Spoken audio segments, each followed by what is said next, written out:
Good morning, everybody. It's time for the inquiry to resume on day 6 of the inquiry. I hope the return to the more conventional start time has been of benefit to everybody. Good.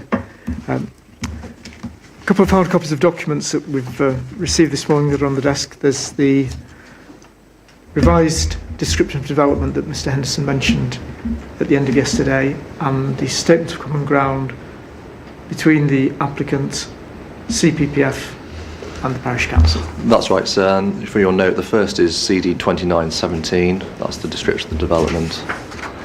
And the second, the statement of common ground, is CD 2920. So it's 29? 20.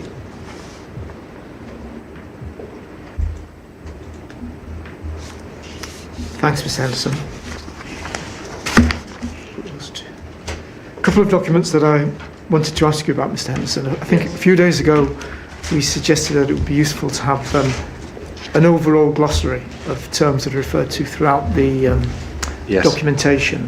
Has work been put in hand on that? It is in hand, sir, yes. The WSP team are principally leading on that, and we hope to provide that to you certainly before the end of this block, and hopefully much sooner than that.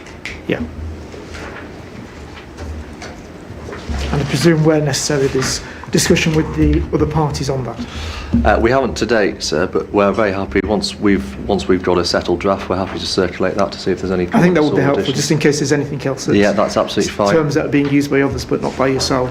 Yes, not a problem. Thank you. And the other document I wanted to ask you about, Mr. Henderson, was in connection with costs.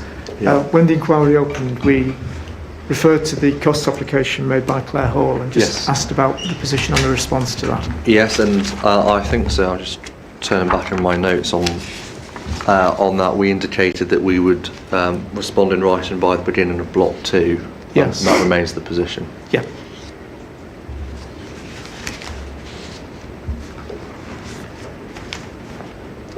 Thank you.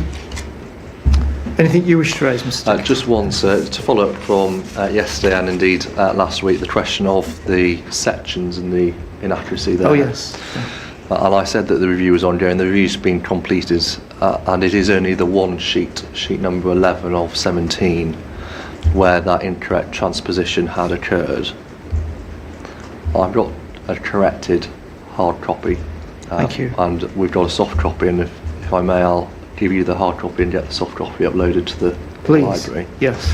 There was a follow-up question, I think, yesterday, I think from yourselves, or may have been an internal thought process as to any knock-on consequences.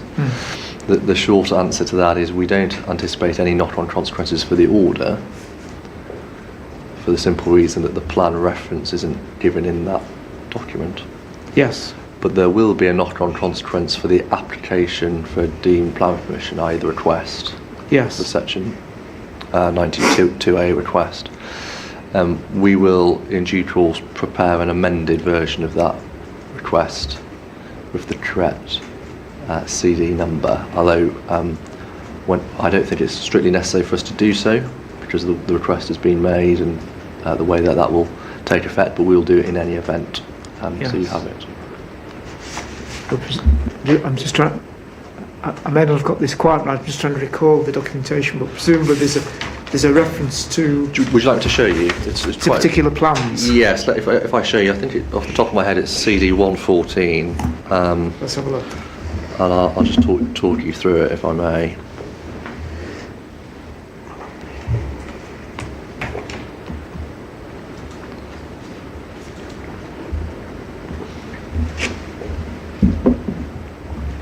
No, it's not 114.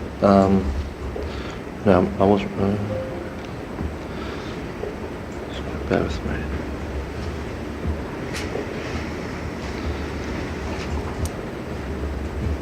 No, I was right. Yes, CD 114. 114. Right, let's have a look.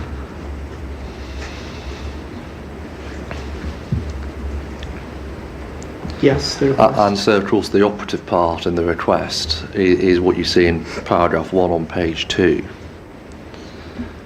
and the Secretary of State's But in due course, the Secretary of State was to agree with us and make and accede to that request then the normal wording would reflect the word in there, i.e. deemed to be granted for the development in the order. But the reason why I flagged this is because if you move all the way through the document to Schedule 2, list of planning direction drawings, Yes. this is one of those scheduled drawings there. And presumably there'll be a drawing now with a new number. That's exactly correct, yeah. Yes. Yeah. So that's, as I say, not sure it's straight necessary, but we'll do that in due course in Yeah. any event. I think also, though we're going to discuss conditions later on, I think, though I didn't have any particular view on it at the moment, I think one of my questions was just going to be about draft condition 2, which is approved plans and documents. Yes. The condition at the moment just says it needs to be carried out in accordance with approved planning direction drawings. Yes. Anticipating one of my questions is, should we actually specify the drawings for the Dean Planning Commission? So I don't want to get into that now. No, but that ties I'll into take this that away, discussion. sir. Yeah, absolutely. I appreciate there needs to be a joined-up approach, but equally at the same time, it's not just like a Section 78 appeal where we're going to stick condition 2 and a list of plans in. So, but we'll take that away. Yeah, thank you. I'll just hand that up now. Thank you. Thank you. Thanks, Ms Henderson. You mentioned you also provided electronic copies on the. Yes. Yes, that's correct. Did you get as far as? I don't have a number. I don't have a number for that, sir. No, just because that chronologically came a little bit later in the process. Yeah, that's but okay. If you like, I'll update you on that later. No, I'll see it when it comes up. Okay, I'm grateful. Did you say, Ms Henderson, that was the only thing you wanted to mention at this stage? That's correct, sir. Yes. Any points, queries from anybody else before we get underway with evidence? No? I just want to ask this about the circumstance plan. Do you want to do it with Mr Cambourne separately? I was just going to do that. Yeah. Yes, yesterday, Mr. Henderson, I asked about solar studs. Yes. And you sort of deferred that because you asked Ms. Reason a question about it. I did, yes. What I'd be interested in is actually just either being directed to somewhere in the evidence or just some information exactly. I think from the description that various people have given, I think I've got a good idea. But you would like to see it? Yes. I think, what do they look like? How does the illumination work?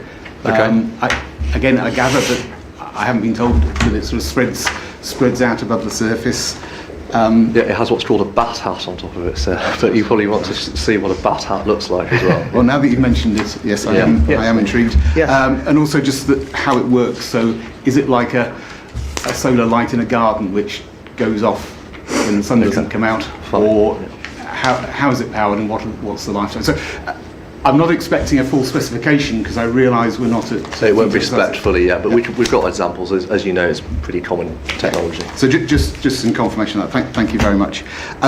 Also, yesterday during Ms. Reason's evidence, there was reference to a document which it turned out it was just a link in, I think, her appendix, if I remember rightly, to. Yeah, a link in a single page, and you needed the other pages. Yeah, so I think it was about the hopovers and some. That's right, it's the European guidelines. Yeah. So it's actually just rather than link, actually a copy of what that. Of went course, to. yeah, that's already in hand. Yeah, thank you. That's helpful.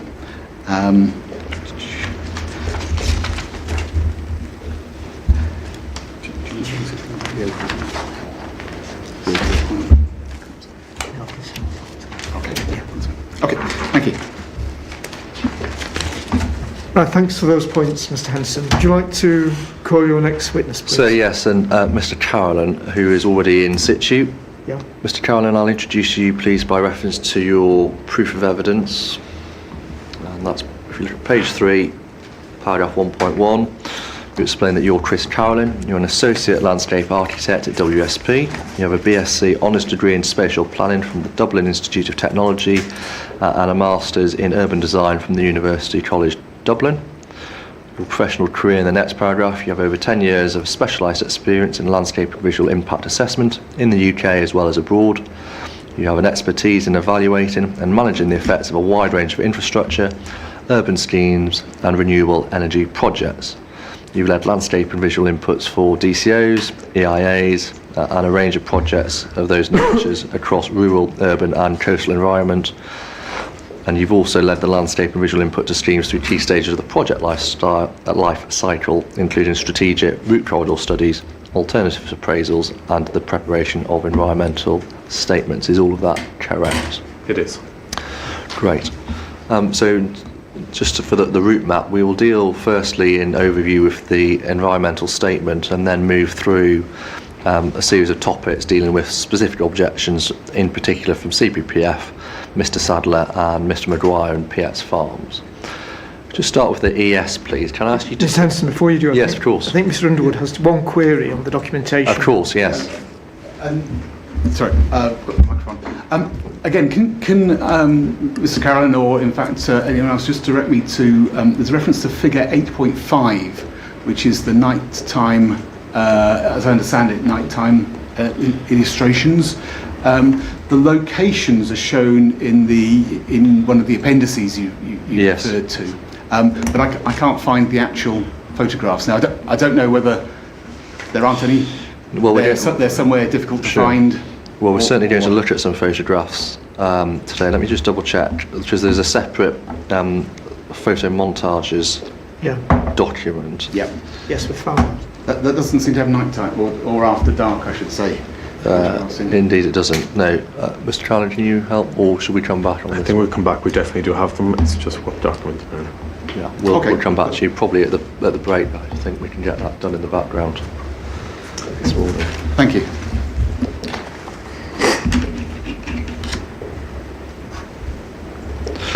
So can I ask you to pick up, please, CD 11.08.01, which is Technical Report 8, dealing with the landscape. 1.11.08.1.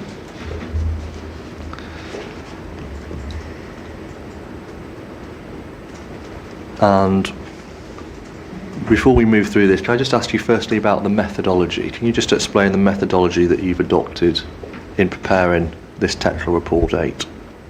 So the methodology is included in CD 1-11.08.2, and it outlines the assessment methodology for the landscape visual assessment, which has been prepared in accordance with best practice and policy, namely the guidelines for landscape and visual impact assessment 3. Briefly, the assessment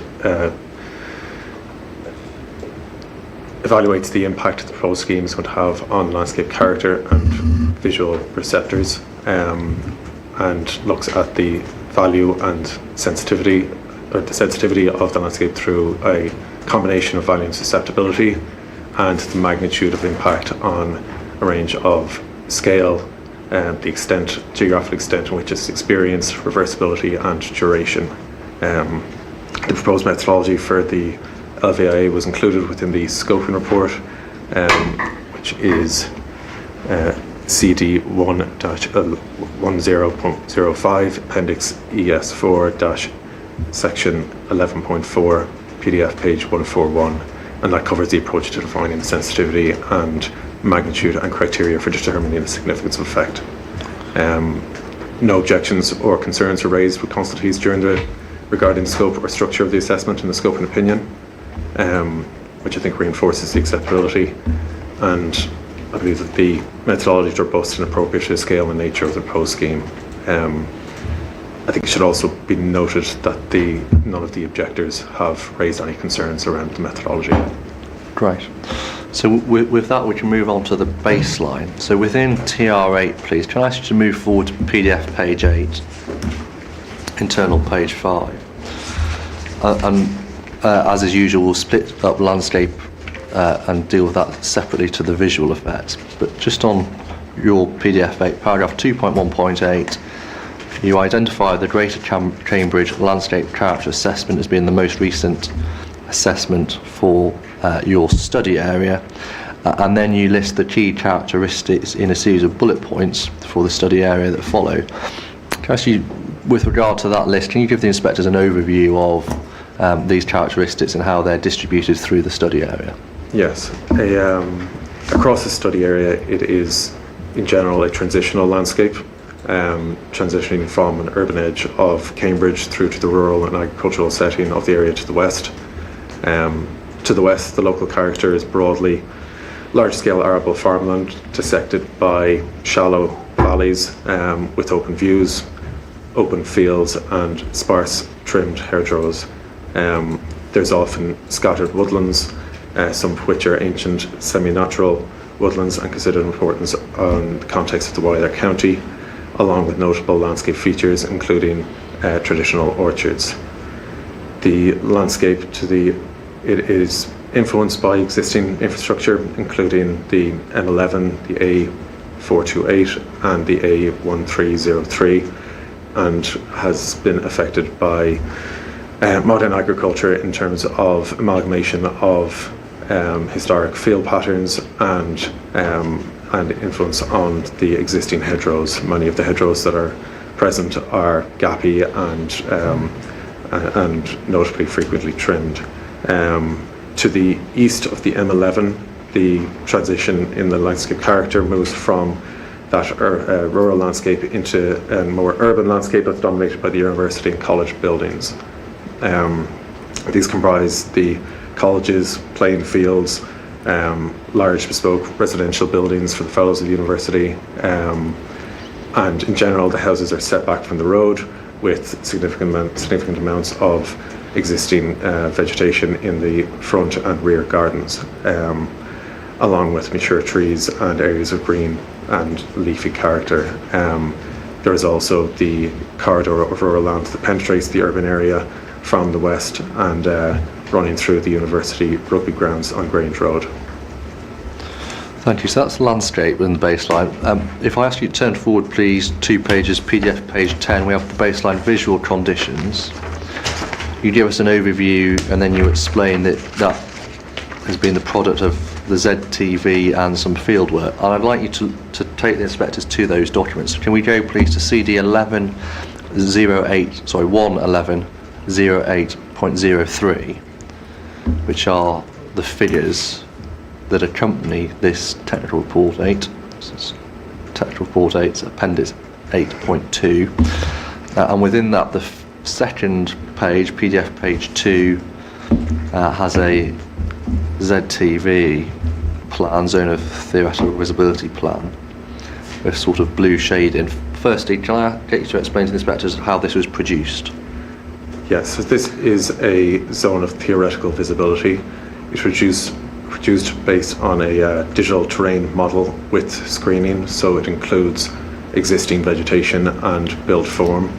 The viewer height is set at 1.6 meters, which is the UK standard, and the proposed height is, I think, 239, I believe, is the number of points along the centre line of the road, set at 3 meters in height to account for the top of the bus. The crux of that basically is that this is a worst case scenario in terms of visibility, so it is showing in the gradient of the colours the amount of points that are visible from visual receptors within the landscape. So the light blue area being 0 to 25 points, that is 0 to 25 points at that 3 meters of height where a bus would be travelling.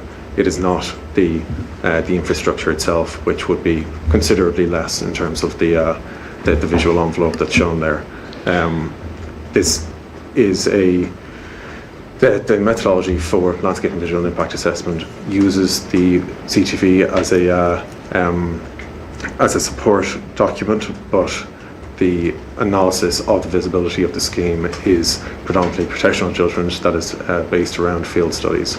So having been to site and walking around and understanding what the exact visibility of the area is, knowing where there's areas where it is fairly open in terms of visibility across the landscape. There are also areas along existing infrastructure where they are tree and hedgeline road where it reduces visibility. And Mr. Caroline, you mentioned the height of a bus in 3 metres. Yes. So is this exercise premised on the busway only being used by single-decker buses? It is. That may not be the case.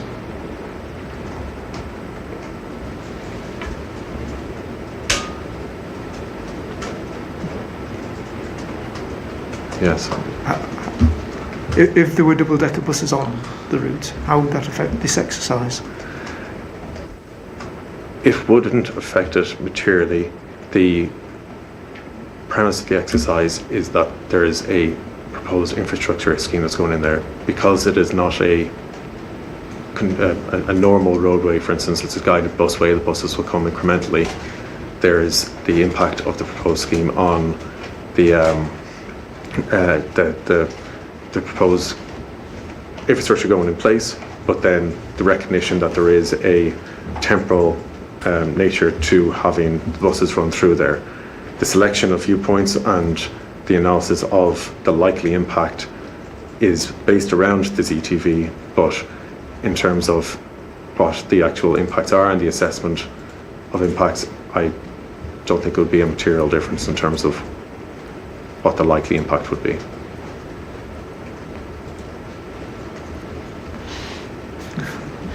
Mr. Carroll, just to follow that up. So you're saying there wouldn't be a material difference. Is that something that you actually considered and recorded in any evidence, or is that just something you're saying in response to Mr. Clegg's In question? response, we haven't gone through that exercise. Bearing in mind, I realise that you said you don't think there'd be a material difference. I mean, as far as I'm aware, there's nothing that would sort of deem planning or elsewhere that would actually restrict double-decker buses, even if that's not the intention. And you know, I've no information about sort of what controls there might be through sort of operators. It is the sort of the assumption that it would be single-decker buses. You know, how important is that in your conclusions? For example, do you think there should only be single-decker buses running on here in order to make sure that your conclusions sort of remain valid, or are you saying that actually it doesn't matter? It doesn't matter in my professional view. I feel the nature. Sorry, did you say it does or doesn't? It doesn't. It doesn't. Doesn't. Yeah. The methodology used where looking at the proposed scheme as a whole, we look at the size and scale of the proposed scheme, the extent at which it's experienced, and the change in view for the visual receptors. Now, for the visual receptors, the vast majority of that time, they're going to have a change in view where it's just the infrastructure itself. We have taken account for the incremental introduction of buses within those views, but the change in level of buses from 3 metres to, I'm not sure what the height of a double-decker bus would be, but in terms of 1 or 2 metres further in height, I don't think we materially change the conclusions of the assessment on visual impact. Thank you. And sorry, Mr. Henderson. No, it's helpful clarification, sir. Thank you very much. And the other video, whilst we're here, that I wanted to look at, please. So staying in the same document, 1/11/08/03, we're on page 2. Can I actually turn forward, please, to page 5? And you just explained to the inspectors that a number of viewpoints have been selected, which we see illustrated here. And just want you to explain, is there agreement on these viewpoints between the applicant and the other parties with an interest on this matter? There is, yes. We selected a number of viewpoints ourselves based off the ZTV and going to site initially, and then consulted with various stakeholders who suggested additional viewpoints, and all of which were included in the assessment. Okay, and does that include CPPF? It does. So that's the baseline. If we look now, please, the next, taking it in stages, the question of sensitivity. So within Technical Report 8, can I ask you to go, please, to PDF page 12 and table TR811. Table TR811 on PDF page 12. And as is commonplace here, you've looked at susceptibility, value, and then taking those into account, reached an overall judgment on sensitivity. And I want to focus on 3, please. The first is TCA2 for West Cambridge at the top of that page, where you've given it an overall sensitivity of medium. Can I get you to explain how you've reached that conclusion? Yes, the TCA2 West Cambridge has been judged to have a medium sensitivity that is based around identification of a high value and a low susceptibility. So the high value has come from its distinctive university townscape characteristics, the conservation area, a number of heritage assets, and the green approach route with the mature green structure. It has been assessed to have a low susceptibility due to the urban character of these and with existing infrastructure, and its medium to high ability to accommodate the specific change proposed without likely undue consequences to the baseline character. And why do you say that the landscape has that capacity to accommodate this sort of infrastructure? Because the infrastructure, there's other forms of infrastructure within the character area.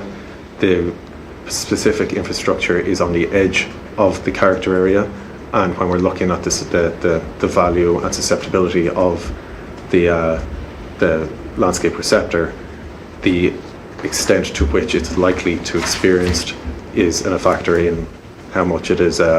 It has an ability to accommodate the specific proposed scheme. Okay, moving on, the second point of focus is LCA 3B, also on PDF page 12, titled Bourne Tributaries Lowland Farmlands. Yep.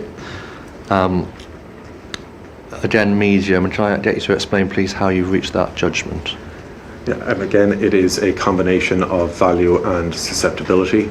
So the value of this landscape character was judged to be a well-settled rural landscape with strong rectilinear field patterns. It's got ecological richness and some conservation areas, including Coton, and acts as a setting function for Cambridge, but also has some detracting factors, including the presence of major roads, settlement edges, and as such has been judged to have some capacity to accommodate change while maintaining the baseline character.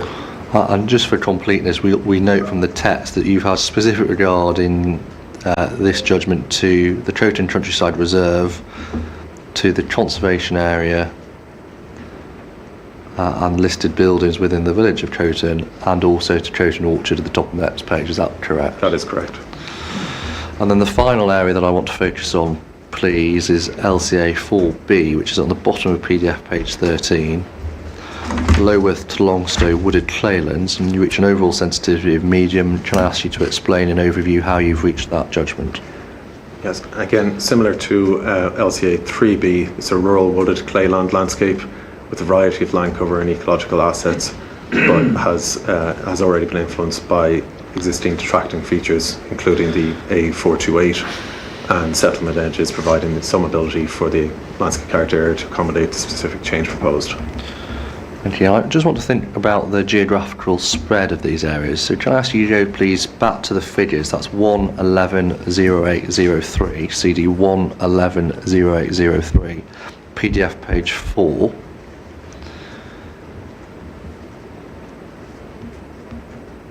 And the three that we've focused on are shown here in the moving from east to west.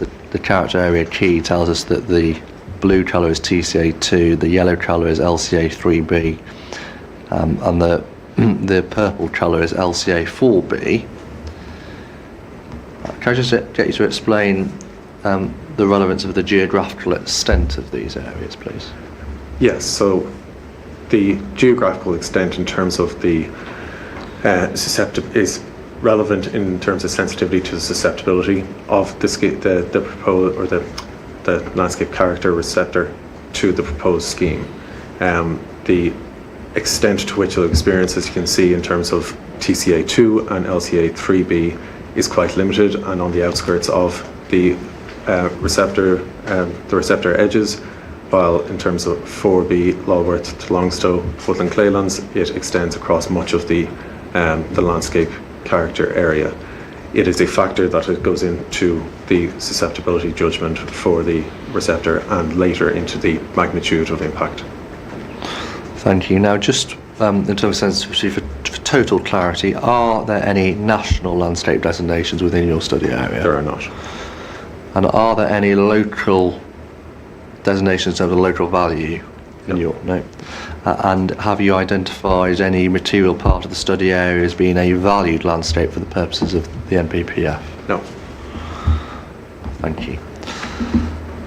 Now that's the landscape. Want to look at the sensitivity in terms of visual receptors. So back please to technical report 8 and move forward please to PDF page 15 where we get table TR812. So that's 1110801 PDF 15 table TR812. We have a whole range of receptors as we've seen already, so I don't want to go through all of them, but can you give an overview in terms of the range of receptors and the sensitivities that you've afforded to those, please? Yes.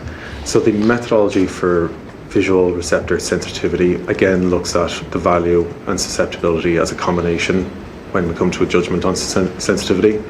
In terms of visual receptor value, it looks at the recognition of the view. Is it a nationally recognised view? Is it a regionally recognised view? Or has it any cultural associations in terms of a view such as Red Meadow Hill, which would have a cultural association within the Coton Countryside Reserve, or potentially if there was a heritage asset or a open space area that would have a particular view and would be recognised either through signage or within tourist material. In terms of the visual susceptibility, we look at the nature of the receptor and their focus on the landscape. So the nature of the receptor being if it is somebody with a permanent view, such as residents, or is it a transient view, such as users of a road where they're getting from A to B. We also look at something like the focus on the landscape. So if there's a public right-of-way that is going through an open landscape for recreational purposes, then that would have a higher susceptibility to the proposed development versus someone that is walking along a footpath next to a road which may have a hedgerow either side and limited views into the landscape, and the purpose is seen as from getting from A to B rather than enjoyment of the landscape. Thank you. Now, we've gone through the initial stages, the baseline, the key characteristics, values, susceptibility, sensitivity. The next step is to look at effects, but before we do, has anybody actually disagreed with any of the steps we've just been through in terms of your baseline assessment, sensitivity, values, susceptibility? Is there any actual disagreement on any of those steps? No. So what we then have then is essentially effects. Now, deal again, landscape effects, then visual effects. So same document please, PDF page 40.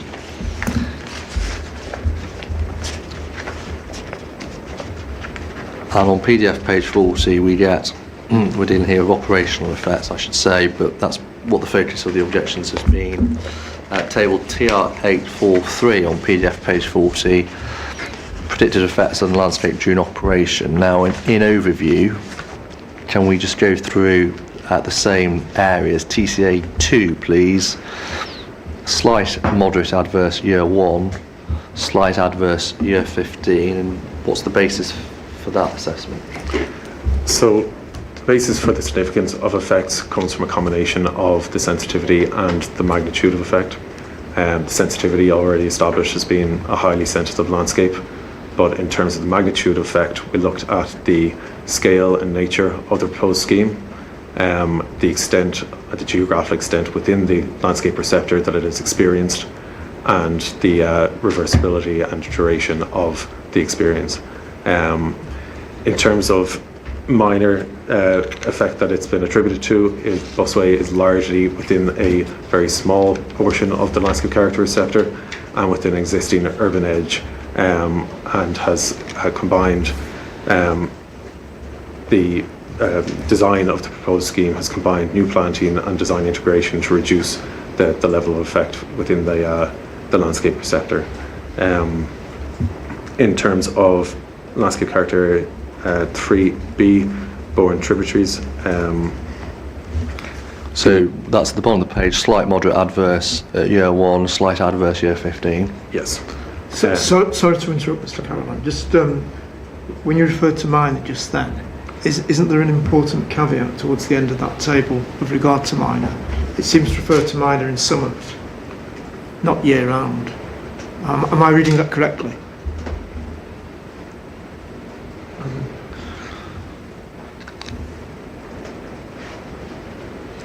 Yeah, apologies. It's minor, moderate at year 1 at opening during winter. So the methodology is that we assess the significance of effect at year 1 and year 15. Yes. Year 1 being the worst case scenario Yes. during winter, and year 15 being the when during summer months when the proposed planting has had time to establish.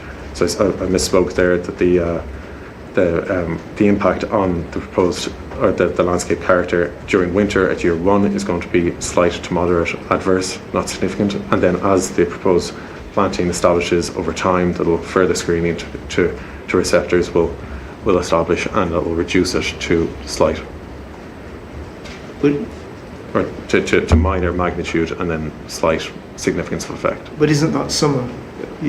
Yes. It says the magnitude of an impact on a summer day at year 15 Yes. will reduce to minor.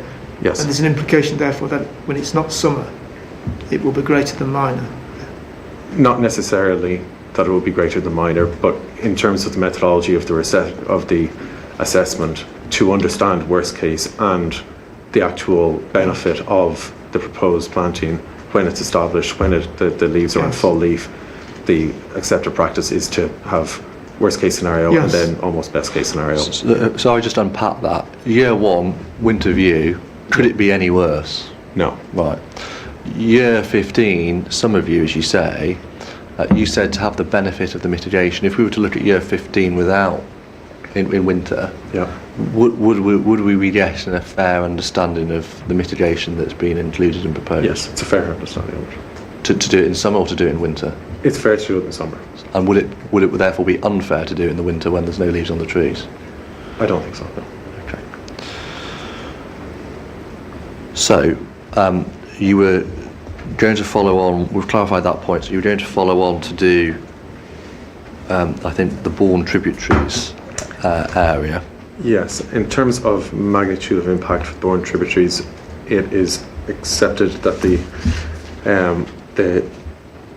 proposed busway will run through a small portion of the north of the landscape character receptor. We recognise that it's going to have an impact on some of the valued landscape features within the landscape character receptor, to account for a medium impact on the landscape features, but that the overall impact on the landscape character of the area itself would be to a point where it would not materially impact the baseline character of the character area, and that has resulted in a medium magnitude of impact. And then finally, LCA 4B, please. LCA 4B. Sorry, it's over the page on PDF page 41. Again, a medium magnitude of impact. The alignment is going to run through a large portion of the character area, from west to east. It'll run along the Bourne Airfield development. It'll run along the existing infrastructure at St. Neots Road before turning south and running through an area of open landscape through Cambridge Road and on to the M11 overbridge. In terms of the magnitude of impact and how it's considered, again, it is the scale and nature of the proposed scheme, where it is in terms of along existing infrastructure and what that level of impact is going to be, along with the level of impact that it's going to have on the open areas and those valued open areas within that portion of the landscape character receptor. And the balance between all of that together has accounted for the magnitude of impact being medium and moderate, adverse, significant at year 1 during the winter, and then reducing over time as the proposed planting develops. Mr. Carroll, you referred just then in your answer to Mr. Henderson to valued open areas. Yes. Just ask what you mean by valued, because it can have a specific meaning in landscape terms. I think from what I mean by that is that it is a locally valued area. It's not designated, it's not regionally designated, it's not locally designated, but it is recognition of its contribution to the setting of Cambridge and the corridor to Cambridge. But earlier you'd said, I think you said in response to an earlier question from Mr. Henderson, that you didn't think any of these areas were a valued landscape. So I just wonder what exactly you mean by use of the word valued. In terms of valued, I think there's locally valued and there's designated value. I think without it having any designation or reference within any of the landscape character areas as a specific area of particular value, it can still have a local value within the specific area around Coton, for instance. Right, so by using that term there, are you referring to its use in the National Planning Policy Framework? Sorry, say that again, pardon me. Well, the term valued landscape comes up in the NPPF, Yeah. the National Planning Policy Framework. Is that the sense in which you're using the term? No, not within that sense, within a general sense of that specific area. And does this go back to the point when, if we think about it in terms of Libya 3, box 5, for example, is what always gets Yes. dragged up at this point, Yeah. and we can put in, if we need to, the technical guidance note 2114, I think it is off the top of my head, that deals with it. But is the point here that all landscapes have some value, and you're talking about it in terms of box 5, or indeed the technical guidance note, what sort of value might it have? Yeah. And you're saying you've identified some value in these areas, but you don't think, given the answer you just gave to me and indeed repeated to the inspector, that we get to a valued landscape on any of these areas. Is that That's what you're correct. saying? Right. Thank you. And sorry again to interrupt. Can I just clarify something? In terms of your assessment for the character areas where, and we were just looking at Walworth, the Longstone wooded claylands, is your assessment in terms of the moderate adverse or slight moderate adverse about the effect of the whole scheme on the whole part of that character area it goes through? It is. It takes account of, as I said, the varying. It's a balanced overview of the impact on the whole of the landscape character area, taking account of the overall extent of which it's experienced, but also the nature of the experience across that extent. So it being along existing roads for a lot of the portion of the landscape character area that it's experienced, and a relatively short portion of it that it goes through open land. Does that give you a true picture then, in terms of obviously the length is the length you're assessing is being dictated by the extent of the character area? Yes. So the purple area is a large character area. It is. The blue area on the urban fringe of Cambridge is a small area. Yes. How, when you say it's a balance across the whole, does that give you a true picture in terms of if effects might be more significant on a particular part? And I'm thinking particularly around the route, the off-road route, where it goes to the north of Coton. It does, because it gives us a professional judgment on what that impact is. Now, if that was running through an open land, which turned out to be a nationally designated landscape or a regionally designated landscape, then the balance that would be put within the impact on that specific space would be more. But it's a professional judgment to understand what the character of those areas are, the recognition and designations that are within those areas, and overall what the impact on the landscape character area would be. And so, and has there been any other assessment moving on from the landscape character area into sort of particular components? For example, that off-road section, or are you relying on as you say, the balanced approach to the whole character area? The balanced approach to the whole character area. It doesn't preclude us from recognition of impacts on specific landscape features within those landscape character areas, but the assessment is of the whole of the landscape character area.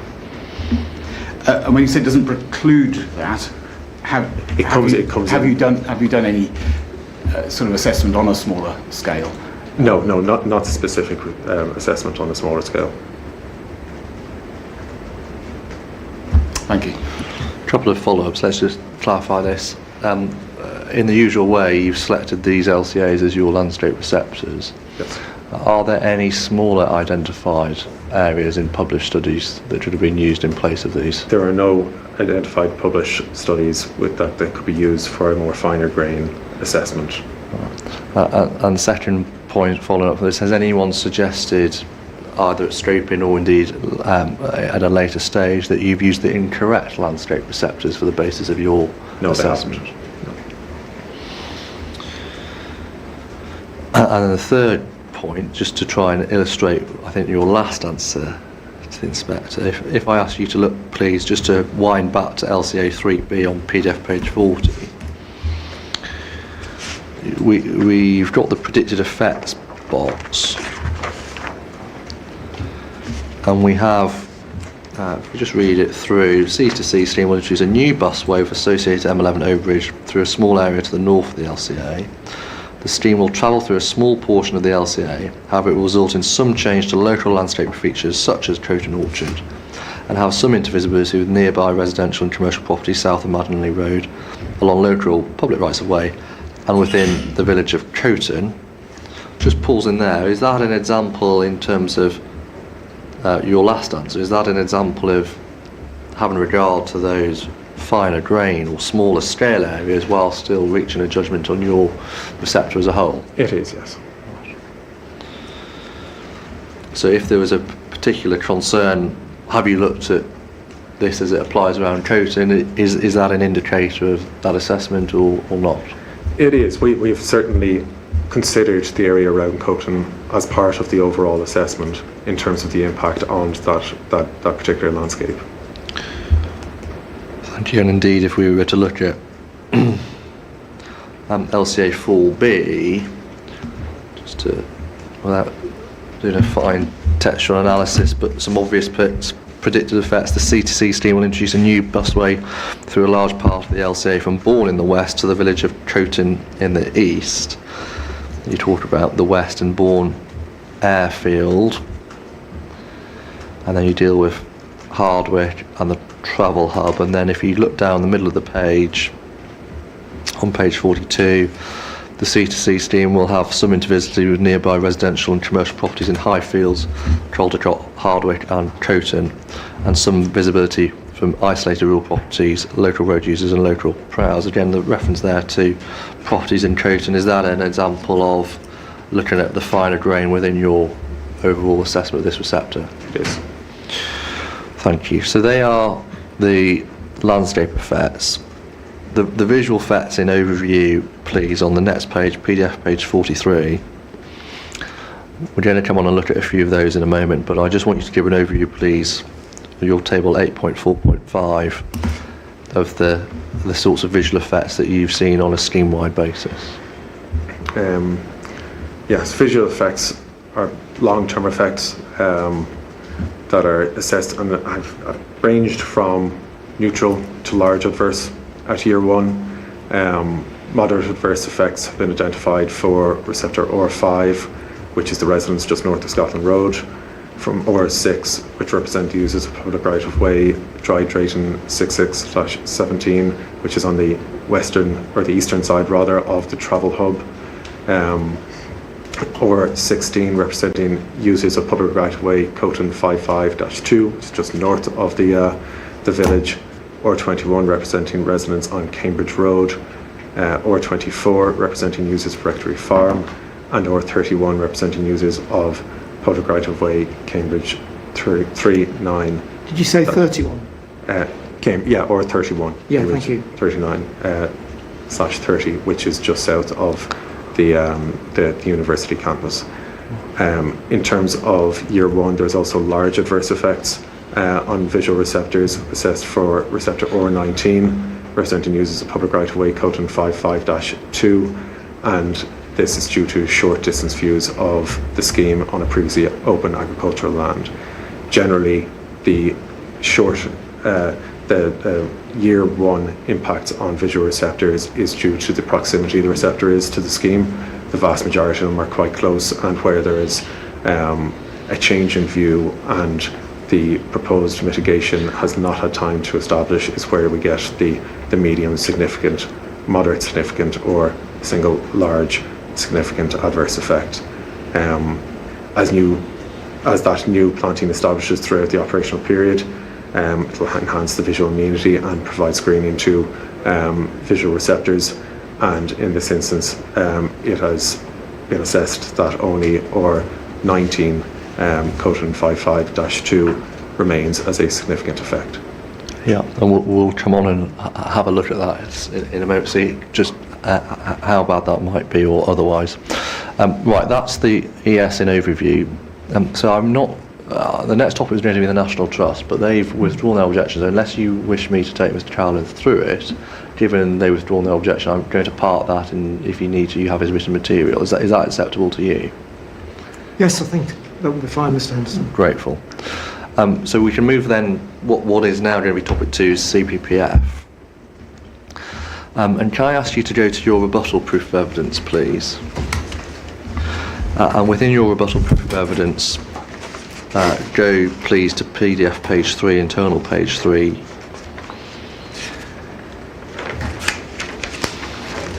And at paragraphs 3.1.2 and 3.1.3 on this page, you give the relevant extract from Mr. Littlewood's proof of evidence. At paragraph 7.7, he raises a concern that you've underestimated the sensitivity of the local landscape in the vicinity of Cowton and the surrounding area by giving too much weight, this is the next paragraph, to the influence of existing transport corridors. And can I ask you for your response, please, to that? Yes, sure. I don't agree that the assessment has not fully appreciated the landscape sensitivities within that area. The assessment, as discussed, has been conducted in accordance with the methodology underpinned by GLVI3 on landscape effects, and assess value, susceptibility and sensitivity of the landscape in a suitable manner. The objection provided by Mr. Littlewood sets out a long description of the character, quality, perceptual qualities of an area to the west of Cambridge. It is not the character, qualities and condition of the landscape receptor. And while some of the information within the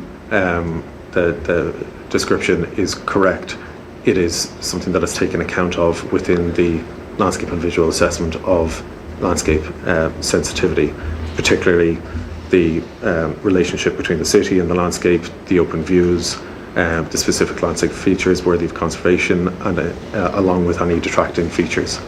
I feel like we fully appreciated the assessment in the assessment of landscape sensitivity, those features that have been described, and that we haven't underestimated in any way. And just to try and give an example of that, if you just go back to your report, please, TR8, and we looked at it already in a different context, but I'll ask you the question again. TR8 and its PDF page 12.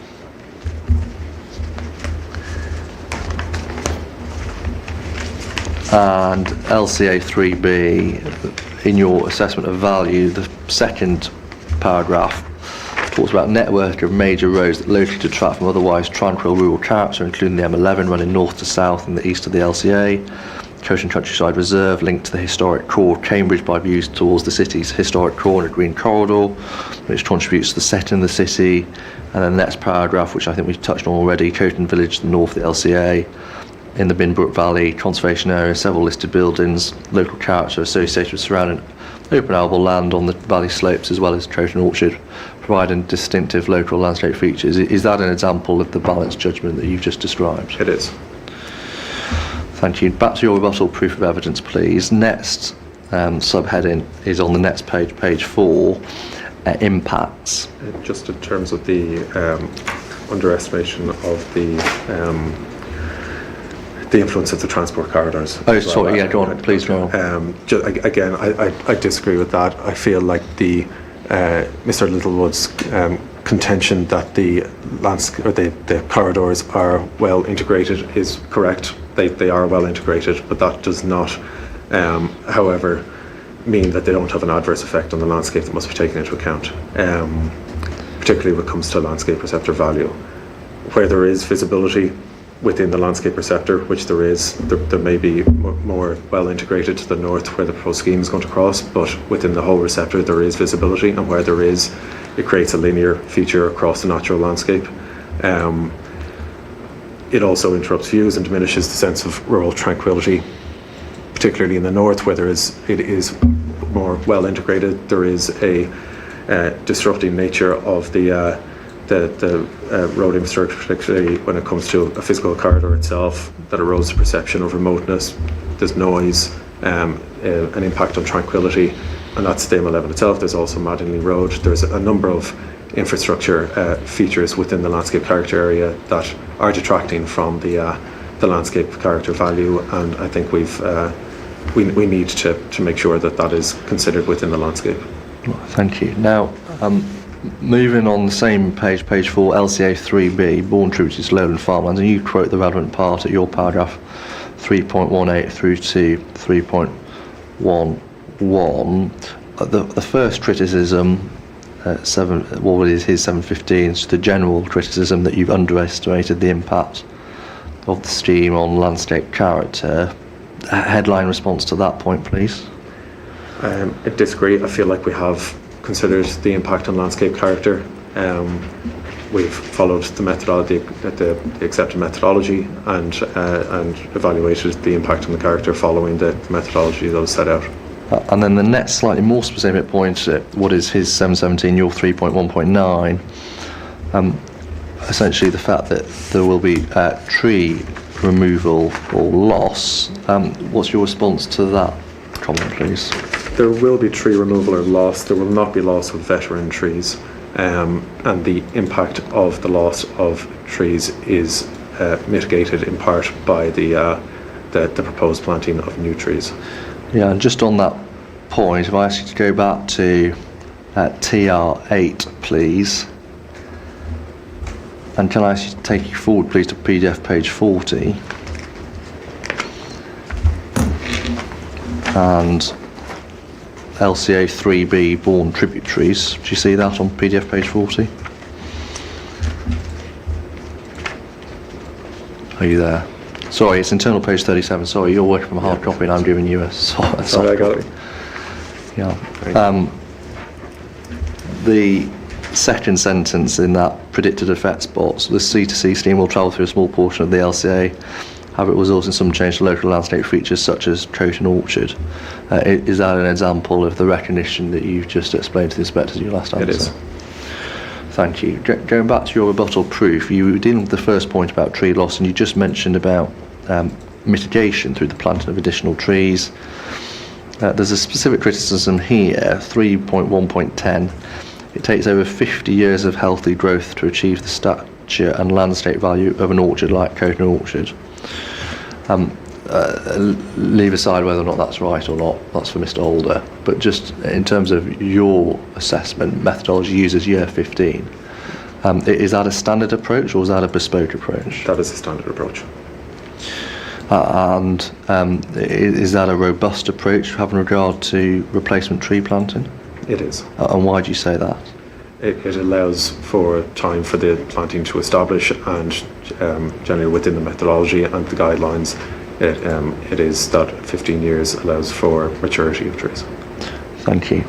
The next point here, sticking with the same section, 719, so views, so let's be careful not to muddle up landscape and visual, but views now. Views. Sorry, Mr. Henderson. Yes, of course. I'm in the rebuttal proof of evidence, so on page 4. Page 4, thank you. And it's paragraph 3.111, quoting paragraph 719. Yes, got it. Thank you.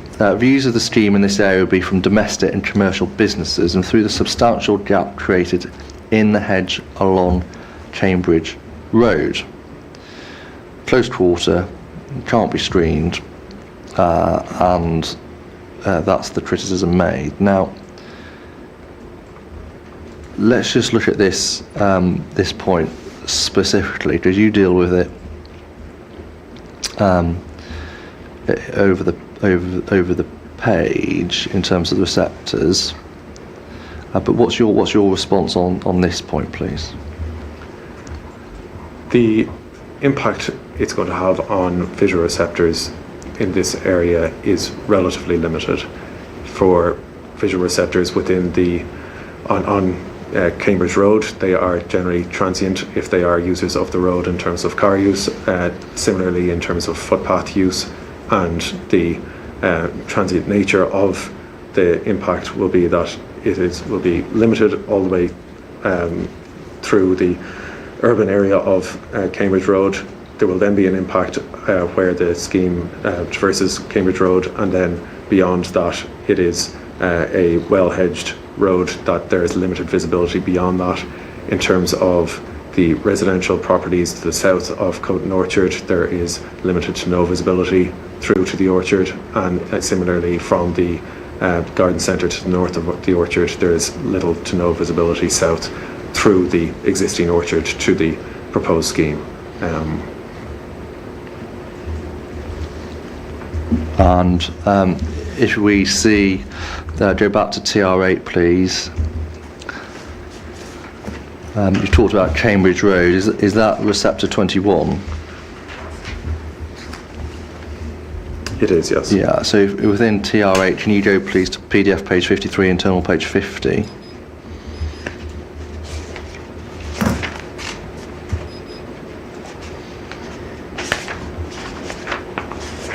And I don't ask you to read it out, but it is what we see at the bottom there, R21 Cambridge Road residential receptors. It talks about the views and the distance, 40 metres, etc. Is that your analysis at this point in TR8? It is, yes. So analysis of the residential receptors at that viewpoint. There is also analysis of the receptors within the garden centre in terms of receptor R22. And that's on the next page, yeah. And the receptors of the residential properties to the south of the orchard in R23. Thank you very much. So I think I've got the wrong page there. Oh, of course, sir. Are you in TR8 111 0801? I think so. PDF page 53, sir. 53. Sorry. If I went too quickly, that's my fault. And you'll see R21, which I asked Mr. R21. And the other three that he referred to on the next page, sir, R's 22 and 23. Sorry, 2, not 3. R22 and R23. I'm really sorry to ask you to repeat yourself. I was distracted by looking for the reference. No, I'm sorry. That's totally my mistake. You've got Mr. Carlin's answer when I asked him the point, and I was taking him to the first of those, R21, so on PDF 53, and it's a fairly straightforward point that hopefully Mr. Carlin you can help us with, which is this: does this reflect the sort of analysis that you've just explained in your last answer? It does. And does the same apply for R's 22 and R23? It does. Thank you. Right. So has there been any lacuna or omission of effects in terms of this particular concern that's been raised by CPPF? No. Thank you. Now going back please to your rebuttal proof, I want to move on now to area 4B and what CPPF say about that. So this is your rebuttal proof page 5, subheading area 4B.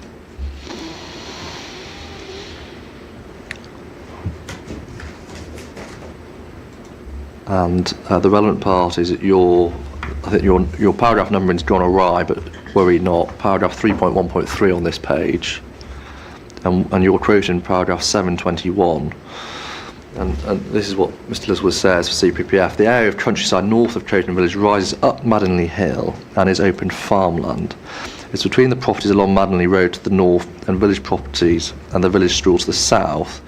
Given the openness of the farmland and the fact that the steamer is traversing a hillside, it's my opinion that the impact on the landscape care would be substantial. The LVAIA recognises the predicted impact be adverse but downgrades the impact. So firstly, your response please in terms of this criticism.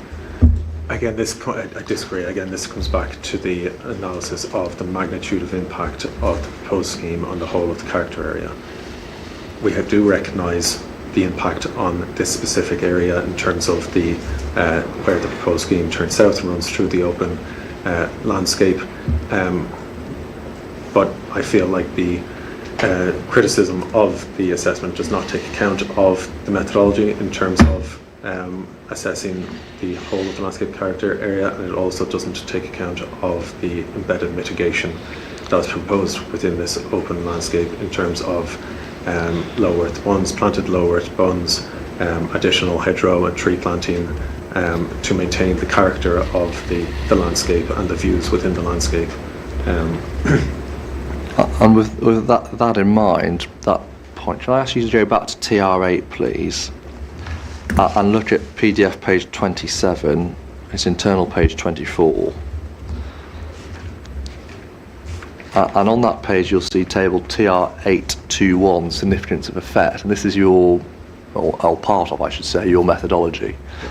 Now, we don't have a substantial category. I'll ask Mr. Littlewood in due course quite what methodology he's using, but let's assume large equals substantial, if that's CPPF's allegation.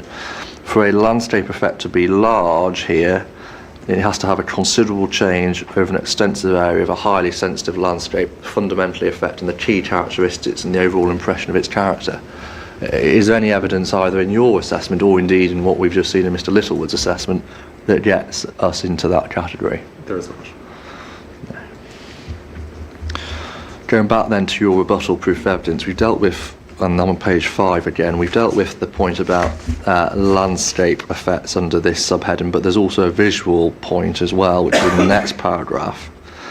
Your 3.1.4 quoting Mr. Littlewood's 7.22. As for views, there will be nearby views from Cambridge Road looking west to the rear of private properties in the Strule as the scheme rises up Maddenley Hill. Significant impact on views from the popular public footpath that runs between Trojan Village and Maddenley Road, a footpath bisected by the busway. And then the second point within the same paragraph, there'd also be longer views from surrounding footpaths, and particularly from Red Meadow Hill, Trojan Countryside Reserve on the opposite side of Binbrook Valley. And a suggested discordancy. And I just want to unpack that a little bit further, please. The first of those points, is there a photo montage that assists us on that point? There's a photo montage that assists us in all three of those. Okay, well, which one should we start with then? Go currently then with viewpoint 18. Okay, so CD 1110804. And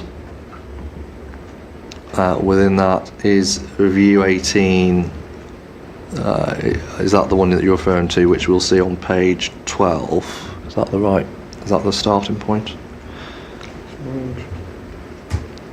It is, yes. So 12 and 13, 12 being the winter view with the proposed planting at immaturity, and page... Sorry to interrupt. Was that page 12 or view 12? It's PDF 12, so view 18. View 18, thank you.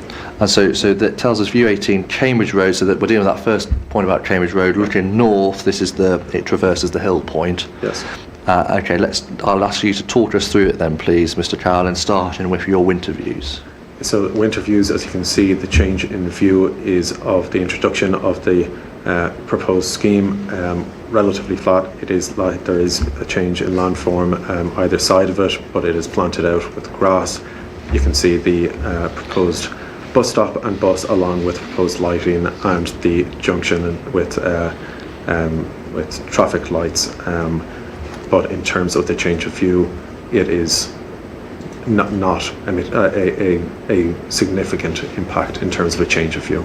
Yeah, and just to help me with the next page, the summer views for this, please. Yes. Okay, summer views, again, it is existing and proposed, and the proposed is showing the integration of the proposed scheme and screening from receptors to the south through the established mitigation planting. Yeah. Thank you. The next view that we have to look at, I think this deals with, well, you tell me which photo montage is the next Sorry, one. Mr. Hens. Yes, of course. Just before you go on, in terms of the proposed views, Yes. winter and summer, can I just... Mr. Carroll, are you working on the same comparison that you mentioned earlier, the worst case and best case in that? Yes, yeah, so these are... And that winter and summer are not the same years? Excuse me, sorry. Winter and summer are not the same years, is that right? No, they're not the same year. So winter is at year one, Year where one. the planting has just been planted, and you can Yes. see the little saplings Yeah, that's what it of looks trees like. in there. And then year 15 is during summer, when they are fully established and in leaf. Yeah, because I don't think it says that, does it? On the Not in the description, no. It just says summer and winter on the viewpoints. It doesn't give a year. Yeah, but then in terms of the worst case effect, really. No, you just want to be clear. No, what of the course, right- I know, I get that, I know, but it's a very helpful point from my perspective. So view 18 at the bottom, that's as bad as it gets then. Yes. Okay, good. Can we move to the next photo montage, please? The next one we're looking at is view 15, which is on PDF page 10 and 11. Right. So same point again, exactly the same basis, and I'll get you to start with the winter view, which is on PDF page 10, please. So this is public right of way looking north. Looking north from Whitwell Way, which is just to the west of Cambridge Village. And as you can see, looking north, you look up the rising landform towards the proposed scheme, and in the right of you, you can see the top of the proposed bus and the landform associated with the proposed scheme, which is planted with grass. Again, I think this is clear to show that the extent of change of the view is limited here, and that it is not a dominant feature within the view. Yeah. And then in the summer view, it obviously the existing hedgerow has grown up over the summer and has screened much of the views from the users of the path along here. You can see the wire lines show the extent of the scheme in blue, and the green is where the proposed planting is going. What? That then leaves the point about Red Meadow Hill. Is that a view 22 on PDF page 14? It is, yes. Okay, so let's get there first. View 22, Red Meadow Hill looking north. Sorry, what page? 22, sorry, 14, sir. 14. Again, sorry to interrupt the flow. Just help me here to make sure I'm understanding these correct. So I'm looking at view 15 on page 10. We were just discussing. Yes. From public right of way. 10 and 11. And then on 11. So those from different vantage points. One, I can see one's got a clipped edge and one hasn't, but there's no. They're from the same location. But there's a telegraph pole on view 15 on the winter one. But there isn't on the. There is, yeah. So It's I'm a bit confused. So so view 15, they're both winter. Is that right? So on your page, on your PDF 11, I think the issue is your PDF 11. yeah. So winter is PDF page 10. Right. There is existing and proposed, both same location. Yes, that's during winter. That's understood. Yeah, and then page 11 is the same look. It's not the exact same location, but within as close as we could get in terms of having the GPS coordinates along the public right of way during the summer, looking north, existing and proposed. Even those. The second one, the camera doesn't appear to be pointing in the same direction. Yeah. It's got a road. There's a road in the corner and there's a telegraph pole. So that doesn't Do you see the telegraph pole? I do see the telegraph pole, yes. doesn't seem to be the same. I mean, is that even the same view? I can't, because obviously the hedges are longer, but also that's mentioned as winter as well. So It is the same view, and in terms of the location, we get as close as possible as we can to the location. They're not verified views, so they don't have to be the exact same location, but we have the coordinates in there which can be found, and to see exactly where the photograph was taken from and the proximity to each other, and they will have been within 10 metres, I would expect. But as Mr. Underwood's just said, it's described as winter again. Is that correct? Are these not two different places? I thought we were not- comparing winter and summer. No, apologies. On the bottom right, the winter is a typo. It should be saying summer. You can Right. see the vegetation within the hedgerow is in full leaf. But they are the same location. They're just, one has been trimmed back during winter, which is showing the view. So you're sure figure 8.6, they are summer photographs? Yes. Montages. Yes. On PDF page 11, it is a typo that says that it's winter. It is actually summer. Well, I'm going to ask you to check that later, but Yes. but can we cut through it? Sorry, I didn't mean to interrupt, but No, can you just, again, just spotting that sort of type of, in the same way as the sections, can I just ask that somebody double checks this document, make sure that there aren't any others? Sure. They are, we're clear what they are? yeah, that's absolutely fine. We can do that. I made a note, but can I short circuit it? Notwithstanding, we'll do that exercise. Is it going to get any worse than what we see on PDF page 10? No, not at all. Right, so it might be better. We can check on the what it might look like in terms of being better, but in terms Exactly. of the worst case, it's what we see on 10. Okay. Thank you. Now, if that's all right, so I'll move on to view 22. View 22, please, which you'll find slightly later on PDF page 14.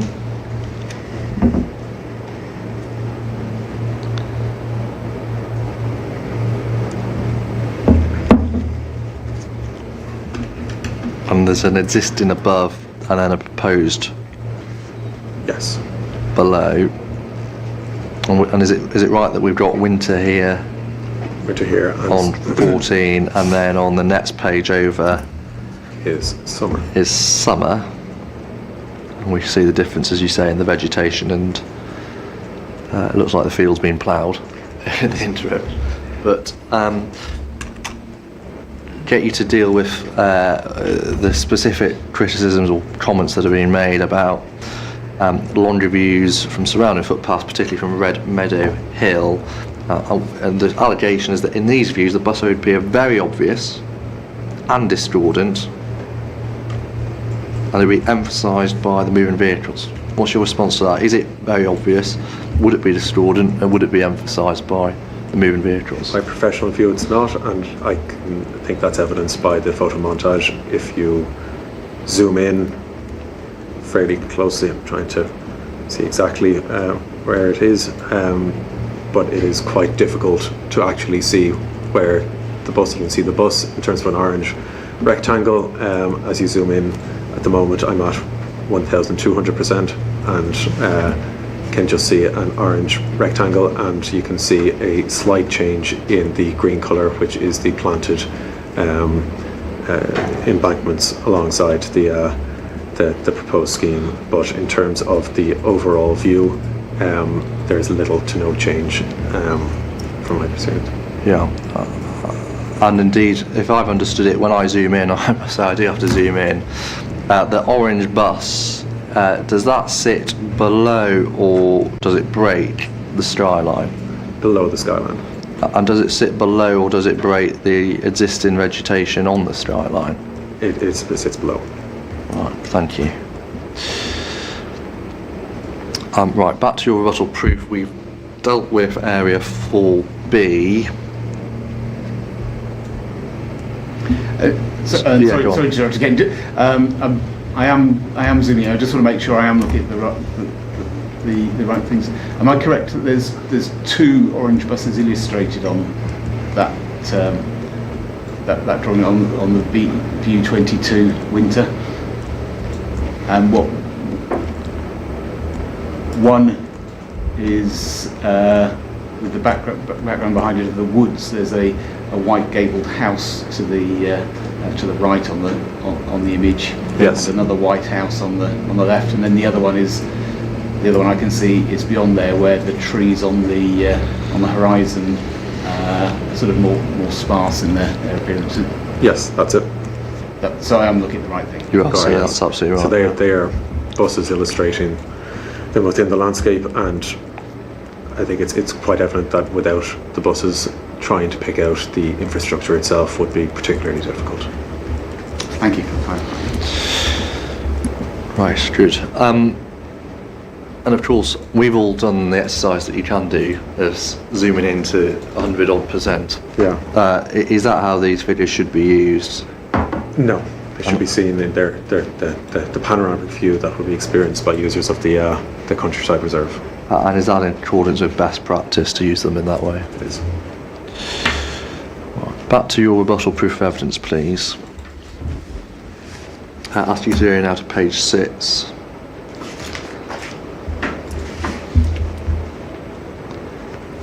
And I'm moving on to your paragraph 3.1.8. And in 3.1.8, 3.1.9,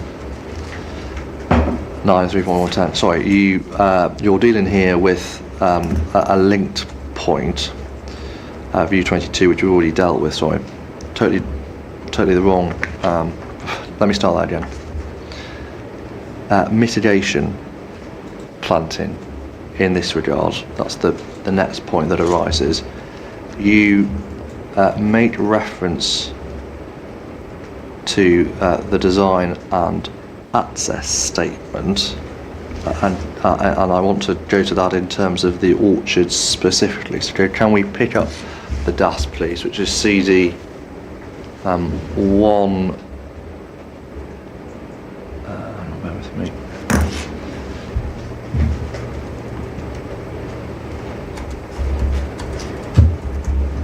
Right, 117.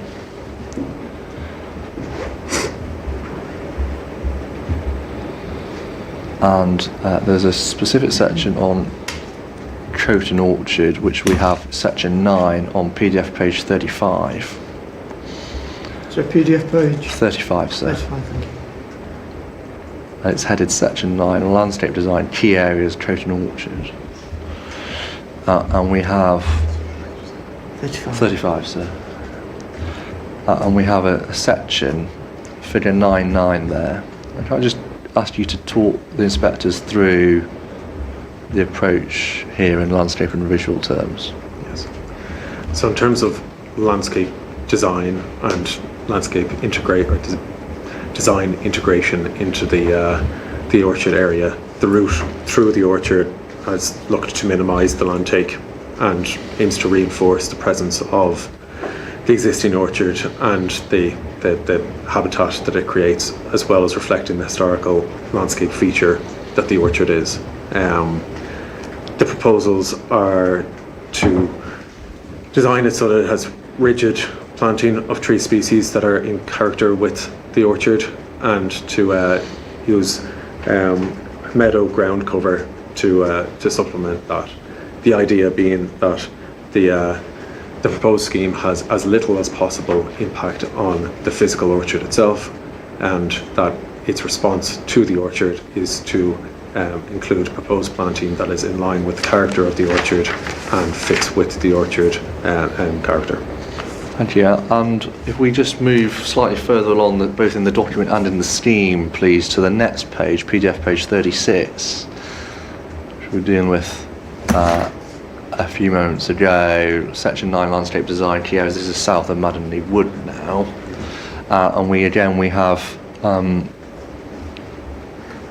the plan. We have a section extracted there, and indeed also a bat hop over, but leave aside the bats. But from a landscape and visual term, can you just explain the approach in this area? Yes, within the land south of Maddenley Wood, the general approach is to design the proposed scheme with low, shallow cuttings with low earth bunds to better integrate the infrastructure into the rural field pattern, and to allow for to retain the existing open character of the landscape here and the views across the valley. Where the proposed scheme crosses existing field boundaries, it has replanted hedgerows and trees within those boundaries to enhance green corridors and safeguard the countryside frontages. And in general, it aims to move away from this new horizontal feature within the landscape, breaking it with these hedgerows and trees at the historical field boundaries. And if we look at the landscape plan NTS, is that what the planting running in a slightly diagonal direction is an indicator of? Yeah. Grateful. Right, that is, unless there's anything else you want to add, the CPPF objection. Is there anything else you want to add on there? No? Okay. So that's topic 2. Topic 3, which we'll do by reference to the same document, is Mr. Maguire, PX Farms. And just to put this in some context, you deal with it in your proof of evidence at paragraph 6.3 on page 14. But there's a very short point here, which is in your first bullet point, Mr. Roy objects to the proposed scheme, citing the present plans fail to incorporate adequate provision to reduce the visual intrusion of the travel hub on adjoining residential properties. And I want you to respond to that, please, by reference to the design and access statement pages 43 and 44, so PDF 43 and 44. Yes. The travel hub at Scotland Farm. I was waiting for the inspectors to get there. So the allegation is inadequate provision of mitigation to reduce visual impact. Can you respond to that, please, by reference to those 2 pages? Yes, I disagree with that. I think you can see quite evidently that there has been a site-specific design approach that incorporates a range of visual mitigation proposals within the site plans. There's also a section within the CD1-16.05 sheet 5, it's section 18, which illustrates soft landscape proposals at the hub. Specifically, the proposals include a significant boundary woodland planting surrounding the travel hub. It's been intentionally designed to screen the site from surrounding views and includes a mix of tree species selected to create a compact tree canopy, along with fast-growing species which have been included to provide early height and structure at that boundary, enhancing the screening effect in the short term. It has also included a approach to soft planting within the travel hub itself, including a planted green fingers approach, which breaks up the grid structure and the expanse of the hard standing within the travel hub itself, and includes trees and shrubs within that. Again, just further reducing the overall visual prominence of the scheme from many vantage points. Generally, I think the proposals set out and submitted documents adequately and proportionately have provided the reflect the mitigation strategy appropriate for the development. And So can I please, yes. ask a question about, you mentioned the green fingers. I'm looking at figure 1.2, which is the travel hub plan and section view, which is showing sort of the layout, car parking spaces. Just so clear, I'm assuming are the large green dots indicative of trees? Just a moment.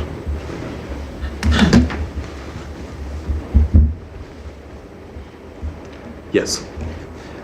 So they will be trees, and then the smaller green dots, the darker green dots, are the shrub areas.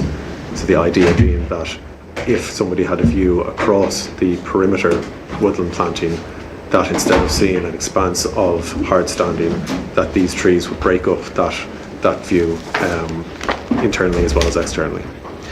Which of the green fingers? Is it those shrub areas indicated with the small dots? Yes, so the shrub areas with the small dots, as well as the shrub areas with small dots are the green fingers that come in, but the overall kind of proposed tree planting is also there to break up the hard standing. But in terms of what you call green fingers, it is the shrubs that come into it. Thank you. And if we just go back to the DAS on that point, is that what we also see in the axiomatic view, figure 12 too? It is, yes. Okay, and then just to round off on this specific point, can I take you back to TR8, please?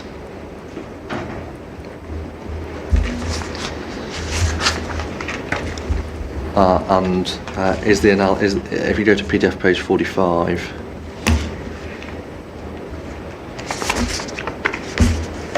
The internal pages have 42. 42, thanks. The relevant receptors that we're talking about is R5 on PDF 42, is it? It is, yes. Yeah. Sorry, page, please. 45, sir. PDF 45. Thank you. And is there anything in the objection of Mr. Maguire or PX Farms that would alter your views on that receptor? It would not, no. All right. That was topic 3, and then finally topic 4, Mr. Sadler. A short point here.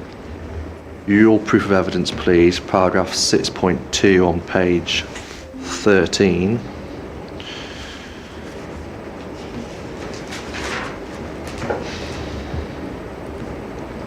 It's not a point that Mr. Sadler pursues in his written evidence, but it was in his earlier objection.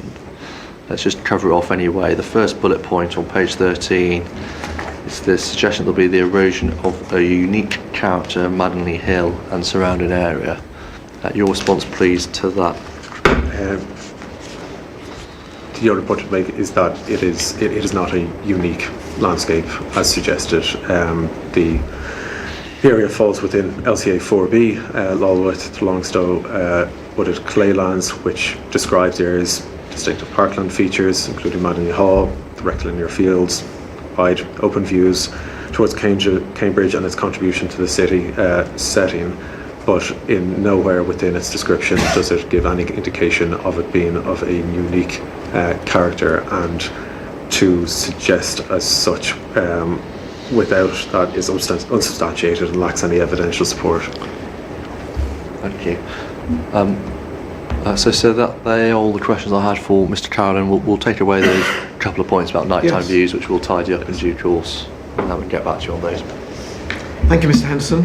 I'm going to take a short mid-session adjournment now. Yes. Back please at 11:45. Inquiries adjourned.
Zoom. Can I just check if there is anybody here objecting to the scheme who wishes to put a question to Mr. Carolan? No. Nobody's indicated. Mr. Underwood and I just have a few further points that we'd like to take up with you, Mr. Carolan. The first one simply concerns documentation for our reference. Sure. We've been early this morning to the figures, which are an appendix to your technical note, and I think it would be useful for us to have hard copies of that can be arranged of the figures which show the character areas and the viewpoints and the existing views.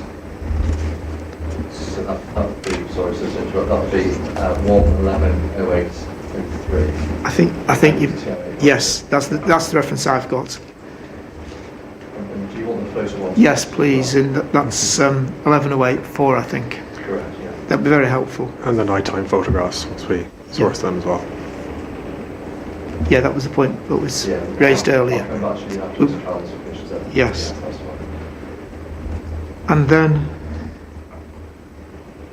we don't need copies of these, but in the technical note, right at the end, you list the references that you've drawn on, Yes. particularly for the character areas, and you refer to those in the text. Yes. But what we don't have are we have some of the source documents in the core documents library, but not all of them. Sure. And although we've got the ones that you rely most heavily, I think it would be useful if the following ones could be added to the core documents library. References 8.1, 8.2, 8.5 and 8.6. I think we have the others. There's a section of the core documents library headed landscape. I think the first two documents are some of the character area references that you've made. Yeah. And I think Livia 3 is also in there as well. Sure. But some of the others aren't. Yeah. As long as those are added in, they can be numbered up as inquiry documents, and then people who want to can have access to them.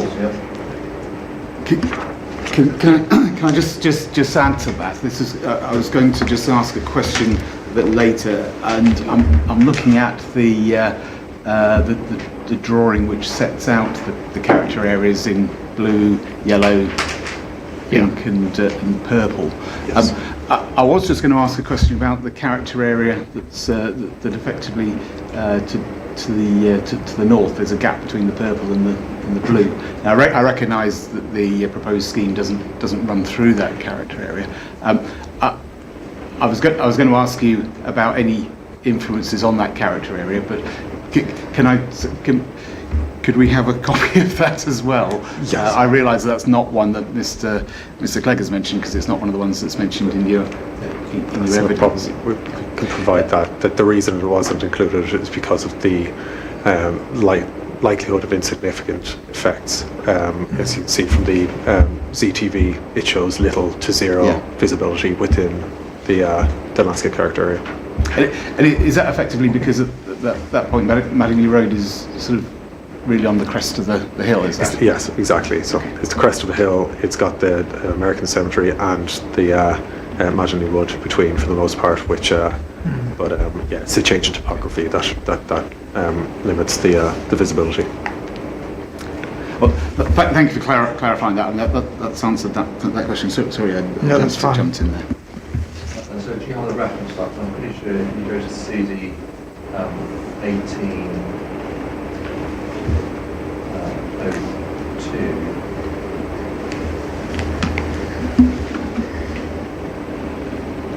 Have I got that in there? That will take you through to the Greater Cambridge Landscape Character Assessment.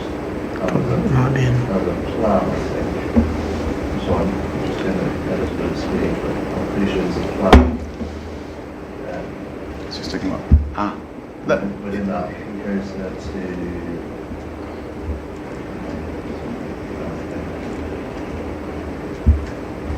I've got my mic on there, very naughty.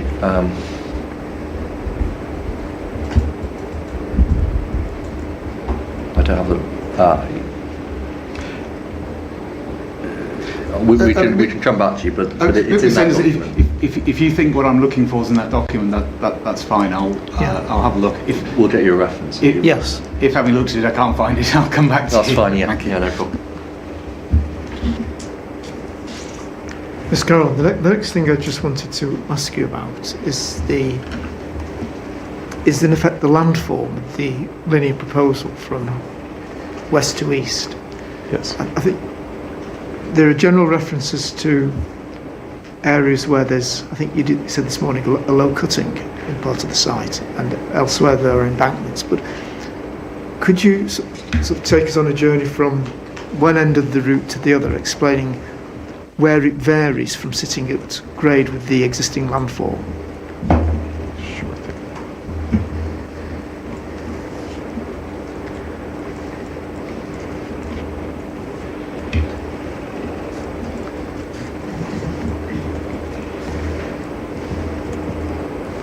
Would it help to refer to the series of site plans? It will, yeah. If you go to CD1-16.04. Yes, that's right. General asset. Yeah. Anyway, yeah.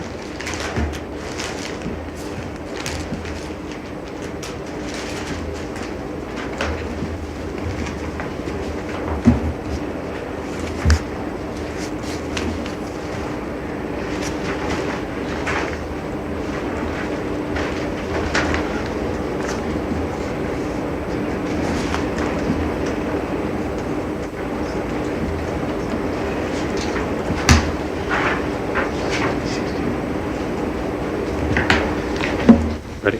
Okay. Oh, yes, sorry. No, So, Just- are you at the western end at Cambourne? Yeah, so start at Cambourne, and as the route follows the northern edge of the airfield site, the proposed scheme is on a low embankment until it reaches St. Neots Road, where it rises up over St. Neots Road, and Right. So it's on a low embankment from the airfield.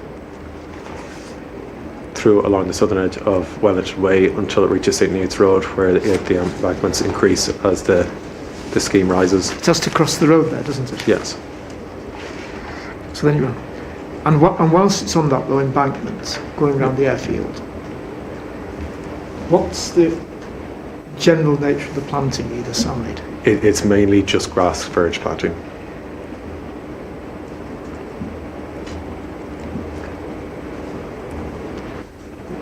Okay. Yeah, along with some aquatic planting for the any drainage features. Where it does rise up to St. Neots Road, there is woodland planting proposed on the embankments. So there's what? Woodland planting on the embankments as it rises up. So where we generally have higher embankments, it would be proposed of woodland planting of them, Yeah. along with some individual trees to provide instant screening and height.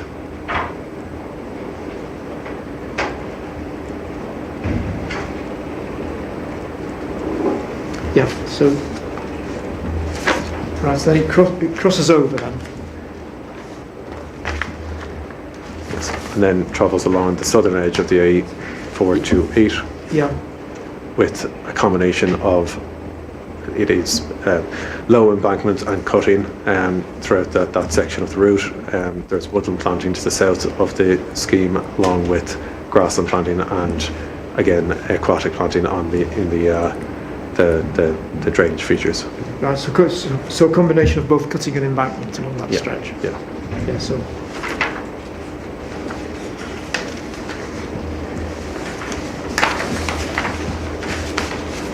As that stretch continues around until it meets St. Neots Road, there Yes. are again the embankments vary between cutting and fill, and they're relatively low, as you can see by the distance of the little tap holes in it. When it gets around to that corner, and there's the Basin 2 and Basin 2A, there is a combination of grassland, aquatic planting within the basins themselves and areas of woodland planting surrounding them to provide screening. Yeah. Is it varying between cutting and embankment because the natural level of the land varies and it's giving the busway a constant level? It does. It varies. If you can see on the proposed plans, the red tadpoles, we're going to call them, on the edge indicate in cutting, whereas the green ones indicate a fill where the land is rising. So yeah, the colours haven't reproduced very well in my copy, so it's helpful to me. But essentially, you're keeping the busway level. yes. So if you want to see that, that's on section 4. Yeah. Thanks, Goes Mr. to the proposed rating 2A in that location. Yeah. And then the scheme then is in the vicinity of the travel hub. And move. Can you take us on from there, please?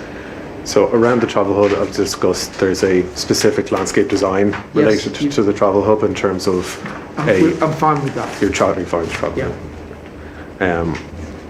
Again, as the route follows the St. Neots Road, there's more of a minimal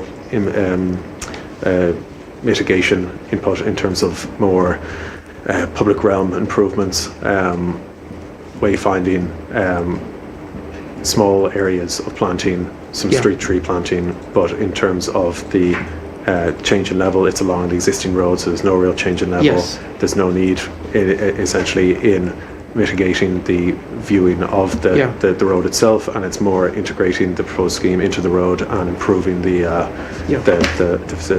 planting on the road. So you mentioned improving the planting on the road. And you also mentioned sort of townscape improvements. Yeah. So just for that bit of St. Neots Road on sheet 6, what's So there'll be going on? material improvements. There's street tree included there, and some hedges where needed. So that's new street tree planting. New street tree planting. Yes, it can be seen in the plans.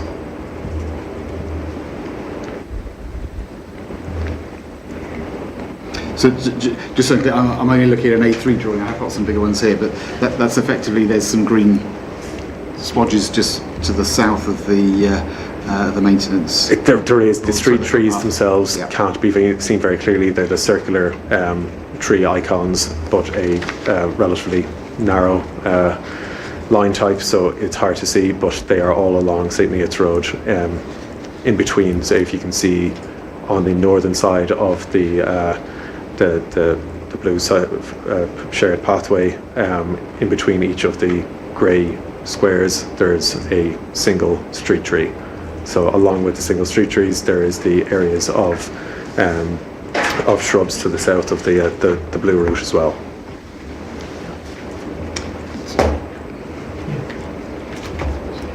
So just to make sure I'm understanding that. Just have a look at the larger scale plan.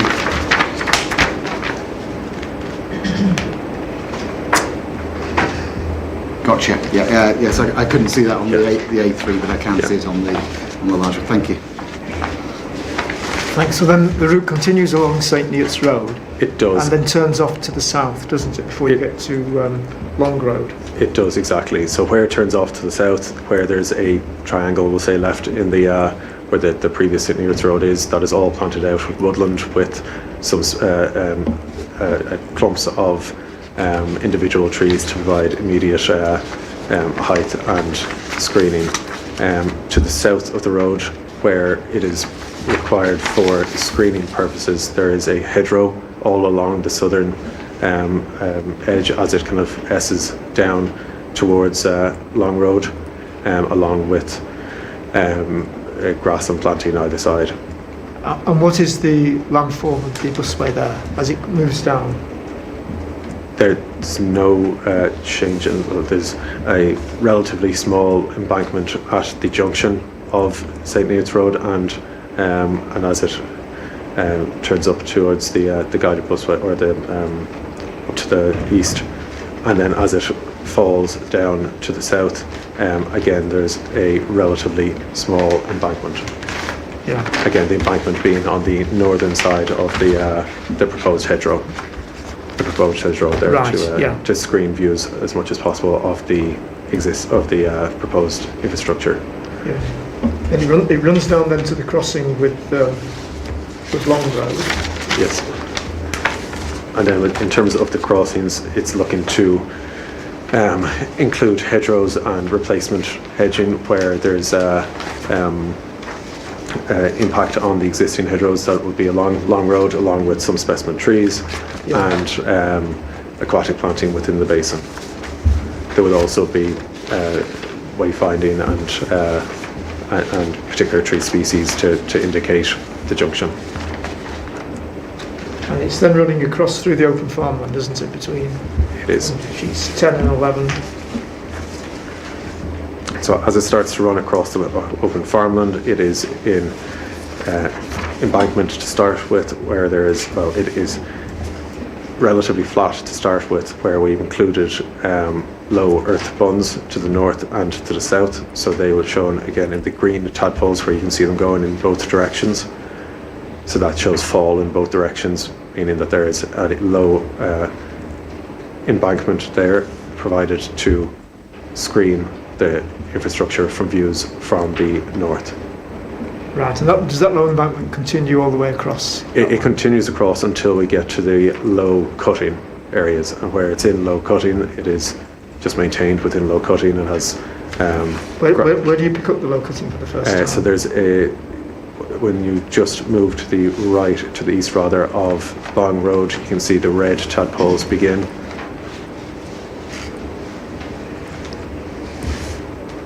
So the example was sheet 10, they start before you get to basin 11, don't they? Yes. Yeah, so they're just Yes. to the north of basin 11. Yeah.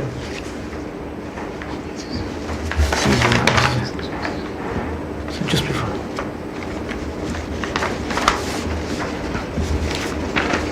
Right, so switching there from an embankment with low buttons into the cutting.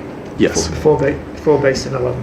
Yeah, so just north of that basin is in low cutting with grass and planting around it, some trees proposed along, and to the north, as it interfaces with the properties to the north, there is scrubland, shrubs to provide some lower level of screening. Okay. And that cutting then continues as we go east?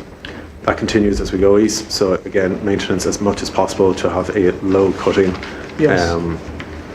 All the way across, again, as I discussed previously, where the proposed scheme cuts through historic field boundaries, they are replaced with hedgerows, and then all the way across, as just when we get to the end of those properties on Madingley Road, it turns again in the southern side to an embankment, and on the northern side retains as a cutting. Right, so the change again to the embankment, which sheet should I look at for that?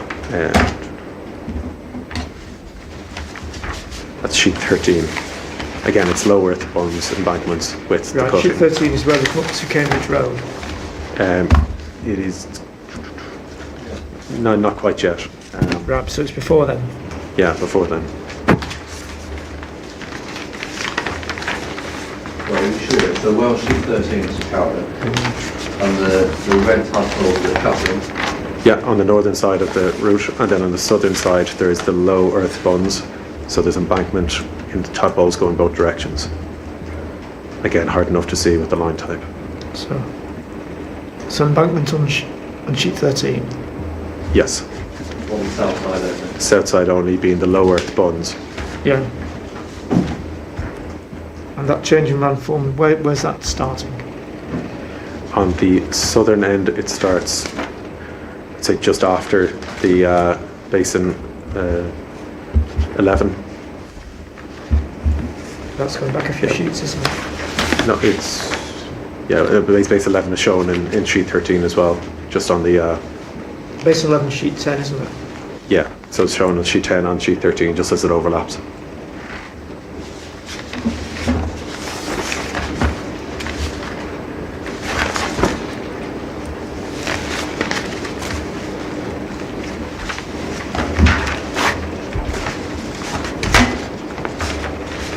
On sheet 12, where you're crossing the public footpath that's running up from the school,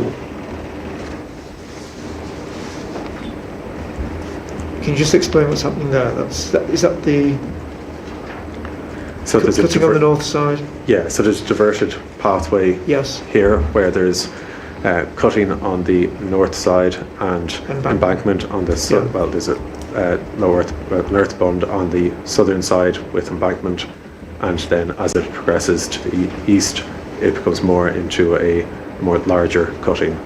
And this is for context, this is receptor 19, which is the one receptor with retained Yes. significant effects.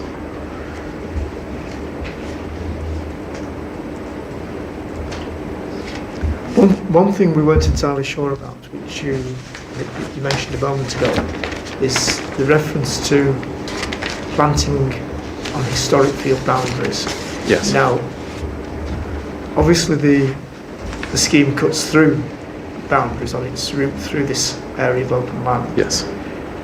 When you say historic field boundaries, do you mean the boundaries that it's cutting through, or boundaries that are no longer physically there at the moment but were there in the past? Only the boundaries that it's cutting through. The ones that it's cutting through? Yes. So for historic, should we read existing? Is that what you mean? Yes, they're cutting through existing boundaries where there's replanting of hedgerows to replace those plantings and fill in any Right. gaps that may have been there. When you say filling the gaps that may have been there, are you talking about ameliorating the existing? Yes, so improving the existing hedgerows that are there, along with replacing any hedgerows that were removed. No, obviously the hedgerow goes where this Yes, scheme where goes the through. scheme goes. The hedgerows continue each side, Yes, but the extent of the orderland is quite tight around it is. So the busway. So what is the extent of this planting along boundaries? it's only to the order boundary. So it's from the Proposed edge of the route Yes, to the edge of the orderland. yes.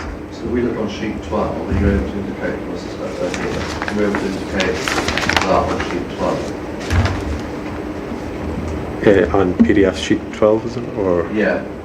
Dean Planet drawings, proposed site plan, sheet 12, so Yeah, it's the one which shows the diversion of the footpath. 55. yes, yeah. So you can see on the you can see on the base plan the lines running from north to south where the field boundaries are, where the pro scheme has cut through those field boundaries. Yes. Where there's existing hedgerows there, we've replaced those hedgerows, and where there's impact on whether it is completely taken away the hedgerows, we provided new hedgerows and improved any of the hedgerows within the red line, the order boundary.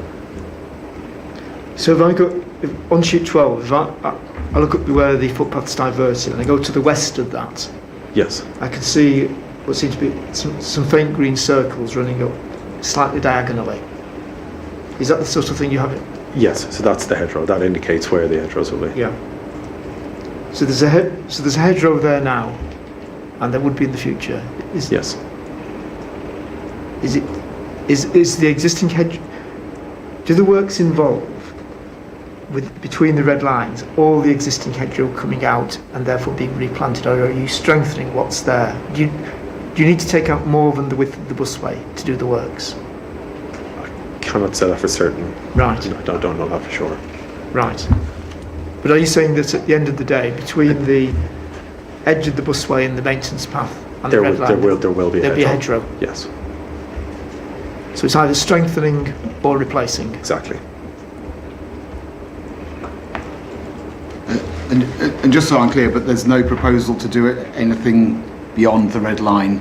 So if a hedgerow was sort of already quite sort of sparse, you're not proposing to go further than that? No, not currently. Can you just show that, if you go to section 9, just in this, just on the edge of the sheet, but if you go to section 9, sheet 3 of 5, section 9 is at the bottom, do you want to just explain that planting by reference to the section?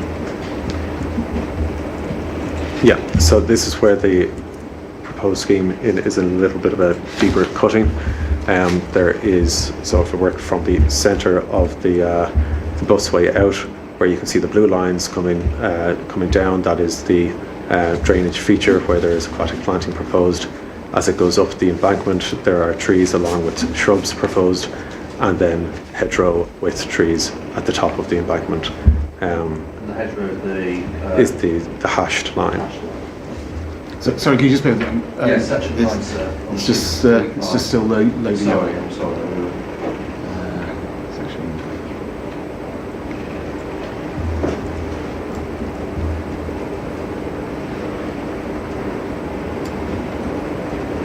Just so I'm clear, so that the sort of the green hashed lines is the hedgerow. Exactly. Thank you.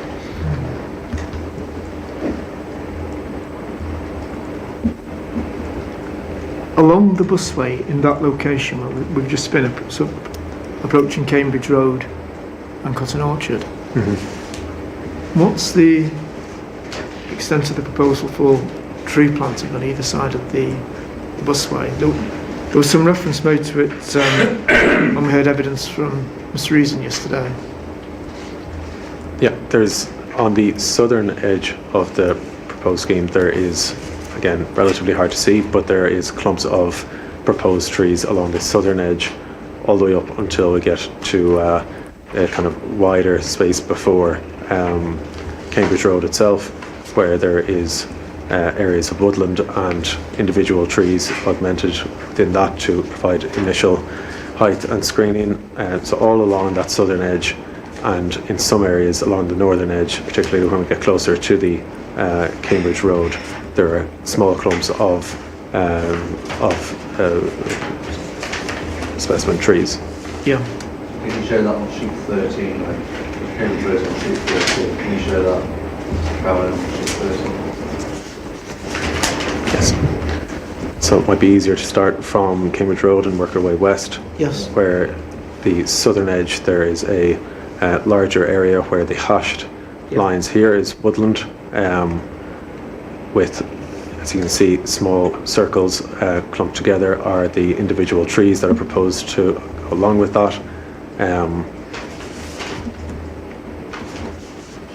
On the northern edge, you can see as well, there is a number of individual trees, again in clumps, all the way along either side of the road as it runs to the west, including another area on the southern edge of the guided busway with clumps of woodland on the southern side with individual trees also included.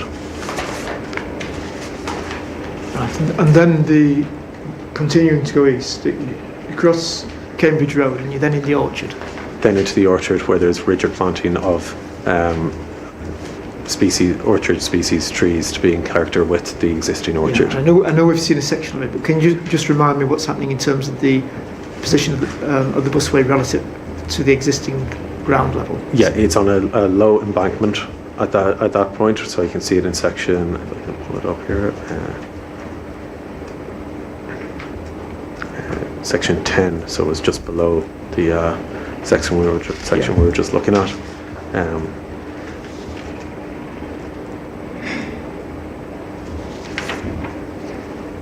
We know you can see that. So again, you can see the busway and low embankment down to the planted swale and the proposed tree planting. Again, the orchard tree species that will go with that, and you can see that the relative level to the existing orchard is pretty much at the level itself. There is not a significant change in level.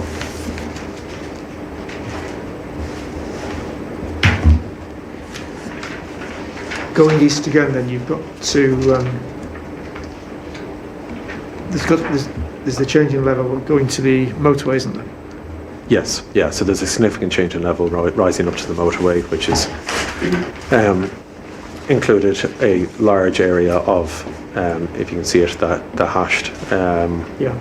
That's all woodland landscape planting with individual trees dotted throughout that as well, along with replacement of the Section 11 and 12. Yes, thank you. So you're then running through the West Cambridge area, aren't you? Yeah. On existing roads. Yeah, which is all existing. As it is? Yeah, as it is, very limited. No change in levels. So it picks up again as a separate busway, I think, on the southeast corner of sheet 15. Yes, it's also shown as sheet 16 if you want to have It it is, for yes. completeness. What's the position in terms of landform there? So it's a low embankment along here, so the busway is on an embankment, a small embankment along here. In the southwestern corner, just as it turns into the existing field, there is an area of woodland proposed along with hedgerow along the southern edge of the busway, and then within the kind of triangle of space along the outside of the curve, there is pond 6, which is planted with aquatic planting, along with some woodland to the east of that, and grassland along with areas of clumps of individual trees provided within that space. And all along as the guided busway turns to the south, it goes into a very low cutting on one side and an embankment on the other. Which side is which? Just so. So it's a cutting on the western side and embankment on the eastern side.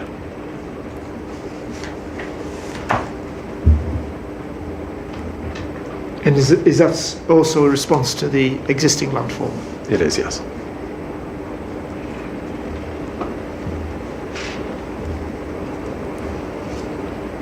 And then it continues to the south, so it turns then to the east, doesn't it, to make its way through to rifle range? It does, yeah. So all along that stretch there is planting along the western and eastern side. As we turn along to rifle range, you can see the existing woodland on the southern side of the corner, and the shrubs proposed either side of the guided busway there. Yeah. And then what's happening then as you're approaching the second bridge at Binbrook with the landform? Is it? So the landform there rises towards Binbrook and then falls. It rises probably, I don't know in terms of distance, but it goes from a relatively level up to about, I think it is about 2 metres above landform. Above the existing level? With the existing land, yes. And on the far side, when the brook's crossed, does it just simply return to existing level? Returns to existing landform. Yeah. A relatively short space of time. And you can see either side of the busway all along that route, kind of leading up to Binbrook and following Binbrook, particularly on the southern side of the guided busway. There's extensive areas of planting, whether it's woodland, riparian planting, or individual trees or shrubs. Just to be clear, that immediately to the east of the proposed Binbrook Bridge, there's proposing to have a retaining wall rather than an embankment. Is that correct? At the moment, I think it's showing embankments, but retaining wall or reinforced earth as an option to be fully developed during detailed design.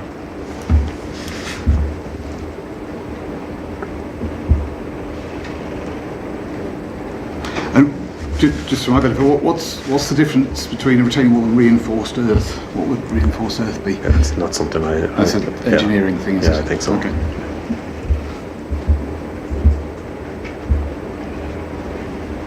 Particularly on that, so then we can go back to Mr. Monaghan. Or again, if there's a document in the core documents that sets out what the approach to a reinforced earth is. Thank you. And then as it finally finishes at Grange Road, all along that stretch where there is space allowed, there is hedgerow provided on the northern edge of the proposed scheme. Yeah.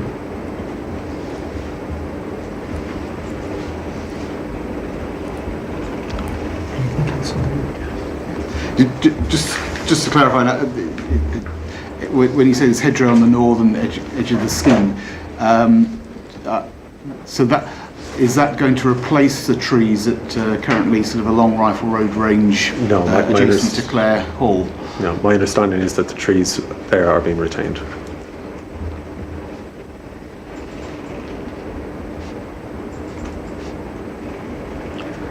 And as you can see on the section plans, where there is root protection areas that may be impacted by construction, there'll be alternative construction options to be developed to protect those trees.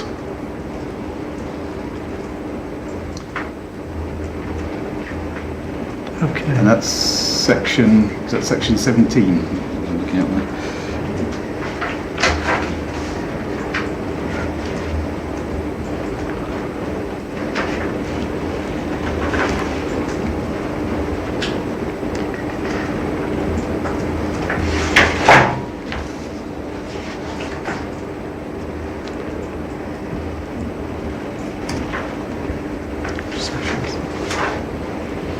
Yes, section 17, where the existing rugby stand is.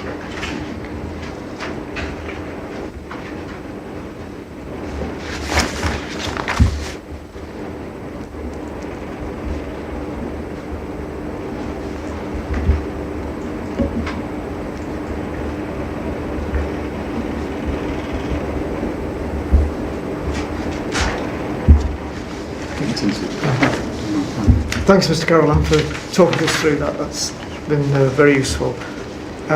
Just one further question from me. Red Meadow Hill, Yes. you referred to, I think it's to the south, isn't it, of the route? Yes.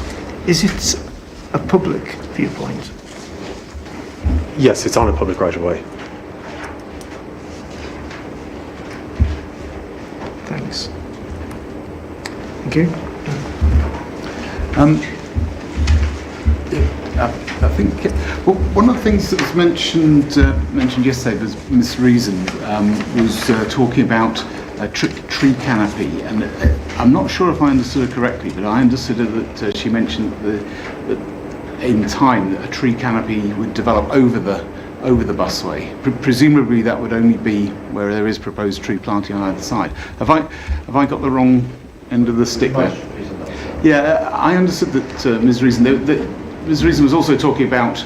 I think she was talking about what she considered to be the importance of a tree canopy that effectively was close or touched on Madingley Road in terms of I think the movement of bats. That's right, yes. But my understanding was that I might have got this wrong, was that she also mentioned that over time a tree canopy would develop over the busway. And I just want to clarify whether that was the intention. I think she's referring to the specific hopovers, sir. So the hopovers. You may have seen as we went along. I can take you back to one, but I'm thinking in particular sheets 10, 11, 12. If you have, for example, sheet 12 as an obvious one, there are 3 such features shown there.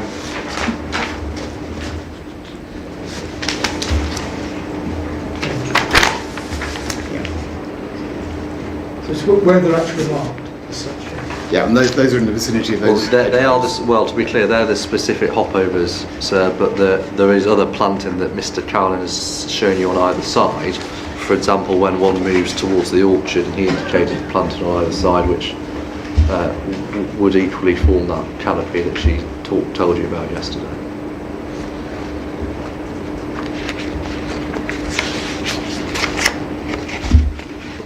And they are not marked as specific hopping points, but you've heard from Mr. Carolan today where you can see that. Yes, and I can see on those drawings where the It's hopping fairly points self-explanatory. identified. Thank you.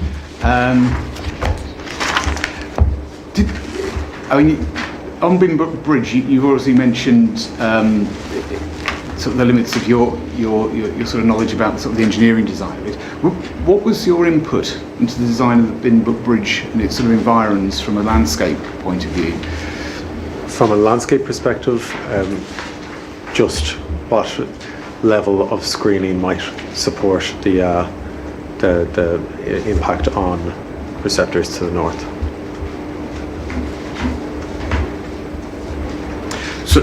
So if I understand your answer correctly, were you involved in actually any influence over the land form, or was it more a case that you were presented with that from engineering colleagues and asked to look at mitigating its effect? From recollection, it was just what we can do with the landform that's there. That the engineering purpose, the purpose of the bridge, and the functional need was. So if I understand your answer correctly, were you involved in actually any influence over the land form, or was it more a case that you were presented with that from engineering colleagues and asked to look at mitigating its effect? From recollection, it was just what we can do with the landform that's there. That the engineering purpose, the purpose of the bridge, and the functional need was.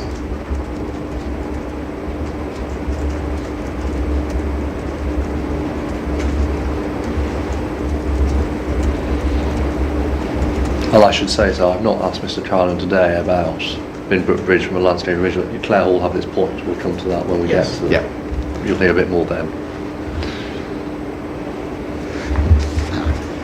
Just double check I've covered everything.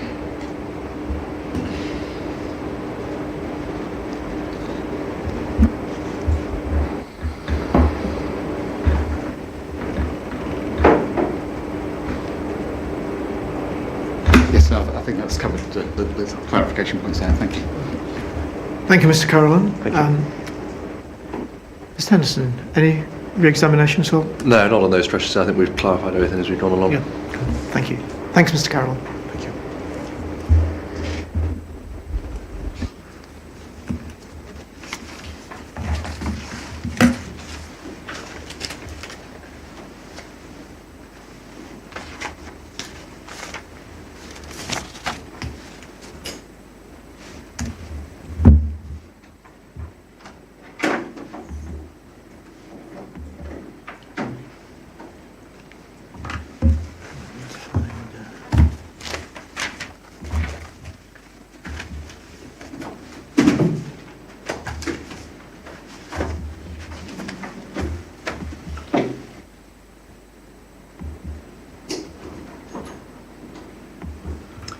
Happy for me to call Mr. Baker now? Yes, soon. Yeah. Just find his document.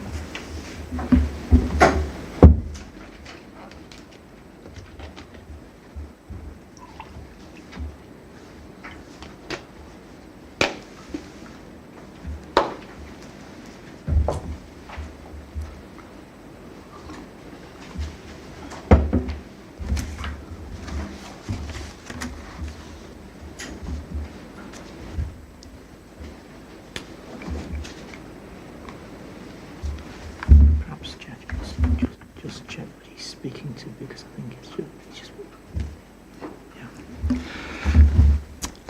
Can I just check, is Mr. Baker here? And are you intending to speak today? Briefly, sir. If you don't mind coming up to the desk then, Mr. Baker, that'd be helpful.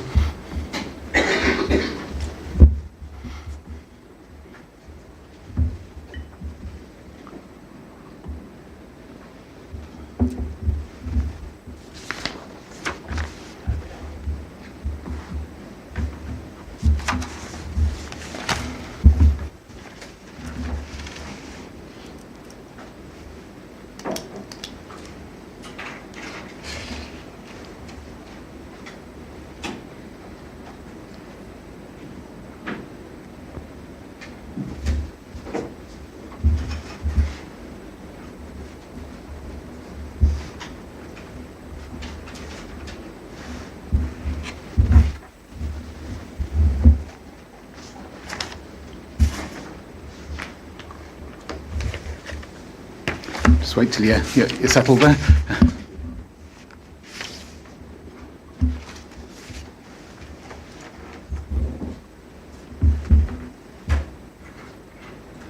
And then, Mr. Baker, if you don't mind introducing yourself to the inquiry and just explaining who you represent and what your interest is, and whether you support or object to the proposal, please. Thank you. Good afternoon. I'm Nick Baker. I'm a planning director with Litchfields, based in our London office. I'm a chartered town planner with over 25 years experience. Litchfields is the planning consultant advising Juniper on the implementation of the Bourne airfield. I'll start again. I was lulled into a false sense of security by the green light. So, whilst I think we could all hear you, the trouble is, I think for the live stream, people can't. Yes, of course. Good afternoon. I'm Nick Baker. I'm a planning director with Litchfields, based in our London office. I'm a chartered town planner with over 25 years experience. Litchfields is the planning consultant advising Juniper on the implementation of the Bourne airfield development. As set out in our original statement, Juniper is a joint venture partnership between Homes England, Greycoat Real Estate and Homes England, formed to realise the development potential of strategic sites for the delivery of new homes. Juniper Propco Bourne Limited is the owner of Bourne Airfield, and that's the first opportunity site to be taken forward by the partnership. Lichfields was first instructed on Bourne Airfield in April 2024, when the company advised on the acquisition of the site from the Taylor family, and I've been actively involved in the project since our appointment. I should make it clear that Lichfields was not involved in the submission of the original outline application for planning permission. So since this spring, Juniper has been working closely with South Cambridgeshire District Council, Cambridgeshire County Council and other local stakeholders to bring forward the development. The current stage of work principally includes detailed design development and the coordination of further technical work to discharge relevant planning conditions.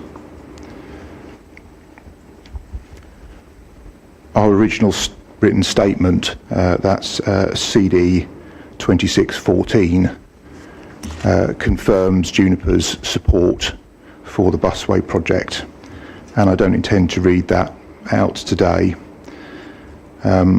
We have this morning provided an update to that statement in terms of progress on the Bourne Airfield development, and the programme officer has helpfully added that to the core document list at CD 2921. Right. Can you just hold one moment, Mr. Certainly, I've got hard copies of that with me if that would assist you, sir. Yes, that would be the quickest way, I think. Have you got sufficient for Mr. Henderson to? I have. You've got one, right.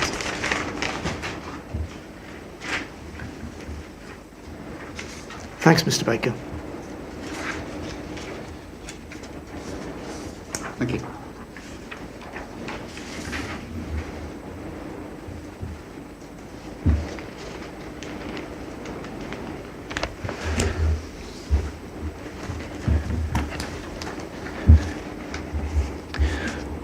So, given this update reflects the latest position in terms of progress with the Bourne Airfield development, I was intending to read out this update just to explain what's happened in the last 4 or 5 weeks since our previous statement was submitted. Right, could you just pick out the main points for the benefit of everybody listening in the room? Certainly. So, there's been significant further progress since August 2018, and to update on 4 principal matters that are in our original statement. In relation to the Section 278 agreement, as we detail here, there's been technical discussions with the County Council, with the exchange of comments and the submission of further information. A road safety audit stage 2 is being undertaken, and solicitors on both sides have been appointed, with draft legal documents being prepared. In relation to the Section 96, that's the non-material amendment application regarding the western access at Bourne Airfield. That application was approved by the District Council on the 5th of September. The detailed drawing approved with the planning application now aligns with the busway details shown on the relevant works plans and the deemed planning drawings for that section of the busway. I won't talk through the individual conditions, but in relation to the discharge of conditions, there have been a number of submissions which have been validated by the District Council, and one of those applications has also been approved. And further technical work in relation to a number of conditions is ongoing. We should also just highlight that there has been a second non-material amendment application submitted to and approved by the Borough Council to vary the detailed wording of a number of conditions in the permission, and that's principally just to modify the timing or triggers attached to conditions to assist the implementation of the Bourne Airfield development. And finally, in relation to the timing... Sorry to interrupt you, Mr. Certainly. I'm assuming that that doesn't affect the timings on condition 13? It doesn't, no. A number of other conditions are affected, but it's really just to allow for things like partial discharge of conditions or details to be worked up on a parcel or phase by phase basis, rather than requiring all the details site-wide, for example, to be submitted at the outset. And in relation to the commencement of works, the project programme is still anticipating that on-site works associated with the construction of the Western Access will begin next month. And there's some early enabling works in relation to that access formation, demolition of one or two existing structures, site mobilisation, that sort of thing will happen in the first instance. So, as far as I'm able, I'll be very pleased to assist the inquiry by answering any questions you may have on either our written statements or the Bourne Airfield development generally. Thank you. Thank you, Mr. Baker.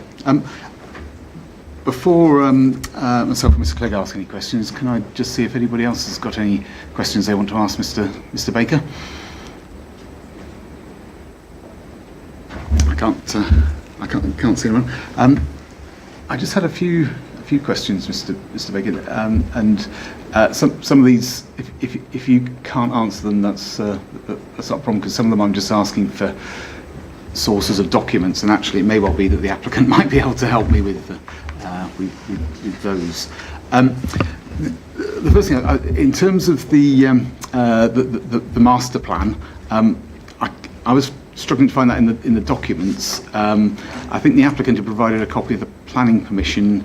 The Section 106 agreement did have some illustrations in, but I was just trying to see what the sort of the overall master plan was in terms of that outline planning permission. As I say, this might be a question that the applicant's going to find easier to answer, and just trying to find it in the documents, unless you. Well, I believe, sir, that the document bundle that's been provided to the inquiry at CD46 principally provides the documents that were available to the planning committee at the point of decision. I think a number of the parameter plans are included there because they were appended to that decision. I haven't seen, there's an indicative phasing plan, but I haven't seen the illustrative master plan in that list. So I'm sure we can liaise with Mr. Henderson and the team and provide that illustrative master plan to you if that would assist. Well, in that case, perhaps I could ask Mr. Henderson, it's quite possible it might be in somebody else's evidence. Not that I'm aware. I think Mr. Baker has explained the position fairly accurately, but we can double check, and if it's not so, I'm happy to get it added. I think just be helpful so that we can get an overview of the approach. Yes, that's absolutely fine. Thank you.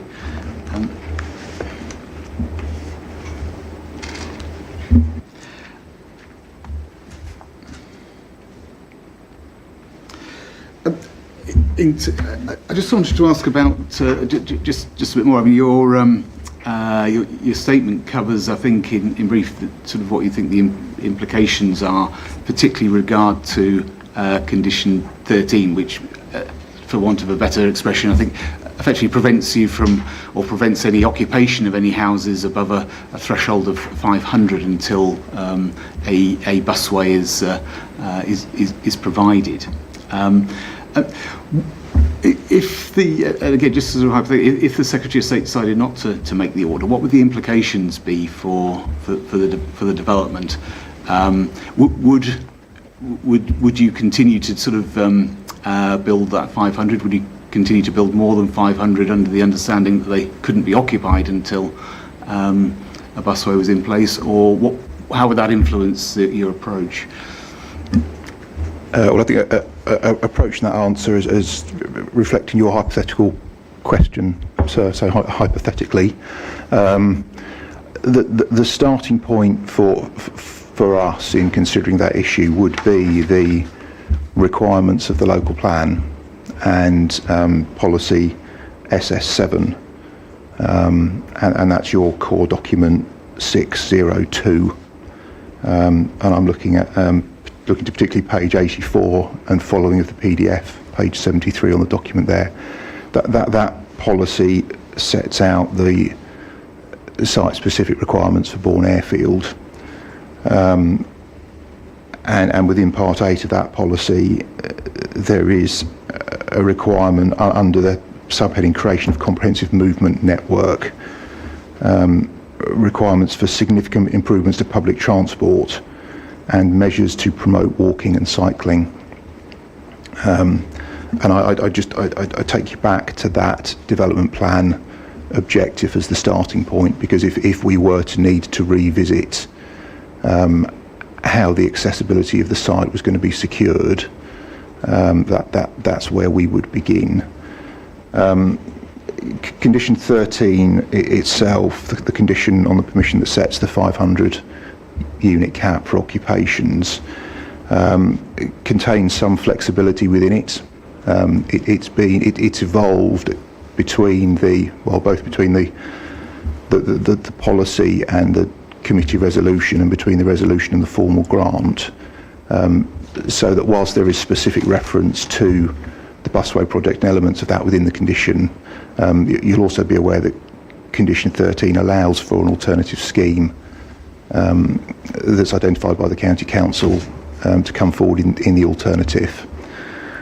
So that's one option that would be open to us.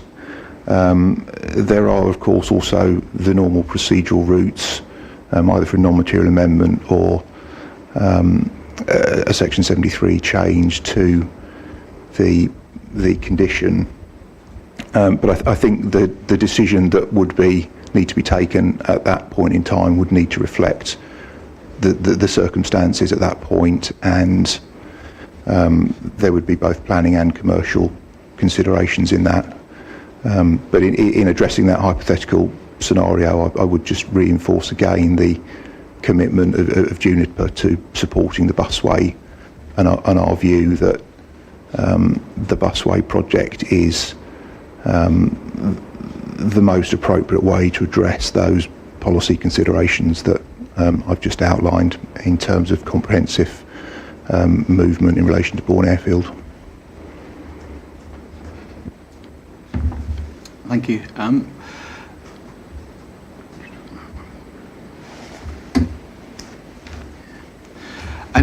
And again, just in terms of your support for the busway, and you've probably heard this morning that some sections, particularly off-road sections, further to the east from your site, there's perhaps there's considerable sort of contention about those. Do you have any view about where the busway should go, or is it just more to make sure that you have got that busway both for planning and to serve your development? No, so our concern is principally in relation to the implementation of the Bourne Airfield permission. We haven't assessed the technical merits of other elements of the busway. I would say that as a responsible developer, Juniper has recognised that there is a risk in relation to the busway project, and particularly in the context of condition 13. So we are alive to that risk, and that's the reason, part of the reason for our interest in the inquiry as a whole, as well as providing support to the county. But we have not looked in detail at other stretches of the busway. Thank you. And in terms of, I mean, you've mentioned with your helpful note in terms of sort of progress. Are you able? I mean, I don't know if you're able to, but you're able to say at what point in your sort of development program for the site that either the provision or the absence of a busway would effectively bite, in terms of either giving you the confidence to continue, or as you sort of alluded to in a potential scenario, taking sort of pause for thought. So just to help me understand, sort of in terms of your development program, what is it, and what are there sort of gateway stages where you would sort of want to to make sure that the busway is there, or conversely be concerned if that wasn't happening? Based on the indicative programmes for both Bourne Airfield and the busway, as we sit here today, we believe those programmes, whilst on both sides are ambitious, they are aligned. So we would anticipate the first phase of Bourne Airfield is aligned with the 500 unit cap, which is set out in condition 13. So we anticipate that at the point at which phase 1 is completed, the busway would be well advanced, such that occupations above 500 would align with completion of the busway based on current programmes. Those 500 first homes align with, or are part of a wider land transaction with Barratt Redrow for 1,100 homes, and there is discussions advanced with an SME house builder for a further 900. So there are approximately 2,000 plots at Bourne Airfield, which are, as a minimum, expected to be secured with developer interest confirmed by the end of this year.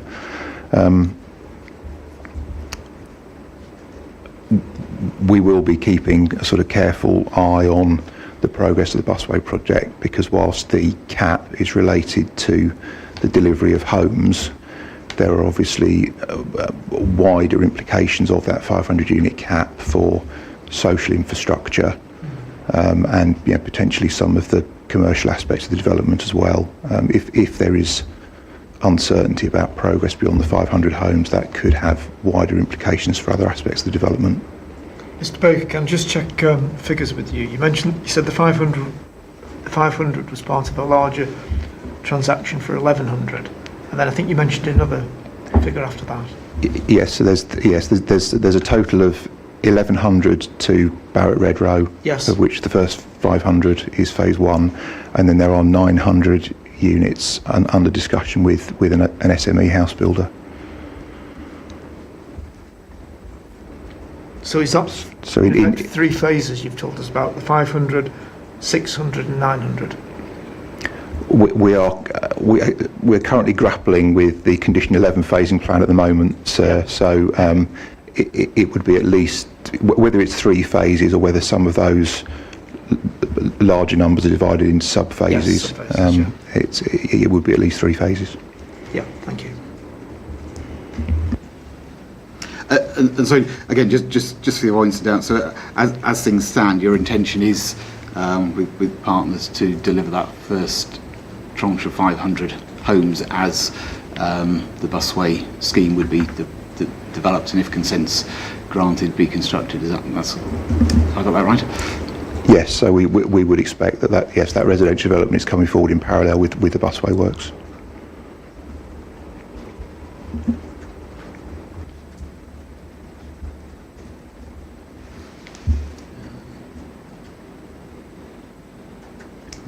That's all the questions I've got. Yeah. Thank you. Just a few things from me, Mr. Baker. You've referred to the further applications on the updates and the proposals that have been approved, and I just wanted to check one point.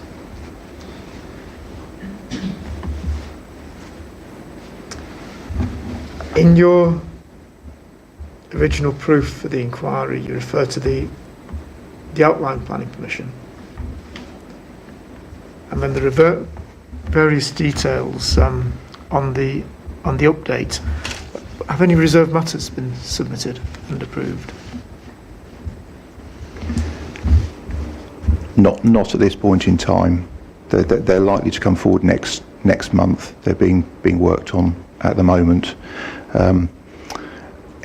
In the same way as there's no reference to the illustrative master plan in the document bundle, I think, and I looked at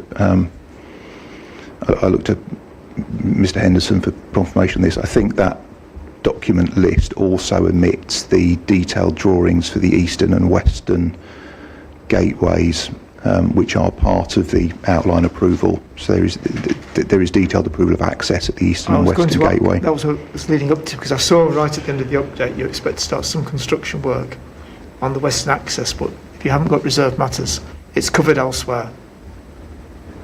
Details of the access, and particularly the western access, because that's where we're starting, are approved as part of that the planning permission.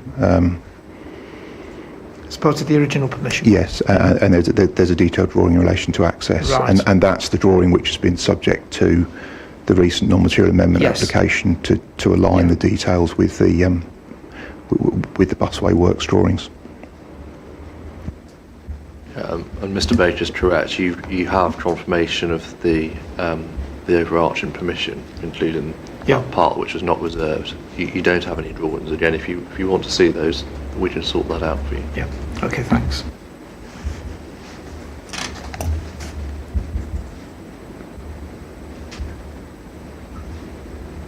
On page 2 of your original document, Mr. Baker, you say that Juniper will be responsible for implementing those parts of the route, the busway route, that fall within the Bourne airfield site. Does that mean you'd be constructing it directly, or that would be dealt with by another party? I believe there are technical discussions ongoing with the County Council in relation to exactly how that construction will be implemented. But yes, the intention is that Juniper will oversee those works.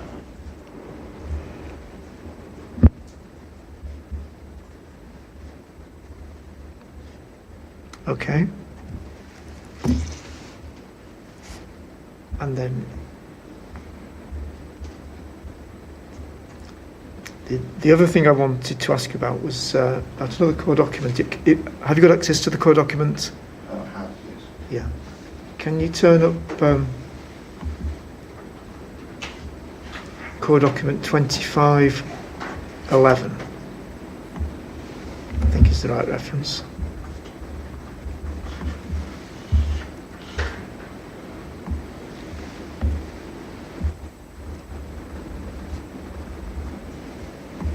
It's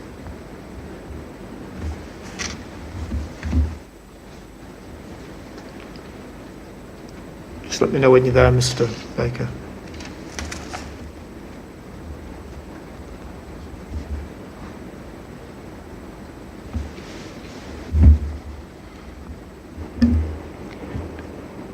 This is the South Cambridgeshire Cycle Routes West plan. Yes, yeah, thank you. I think it goes a little bit beyond cycleways because it includes routes of a greenway to Cambourne as well, which we've had some discussion about this already during the inquiry.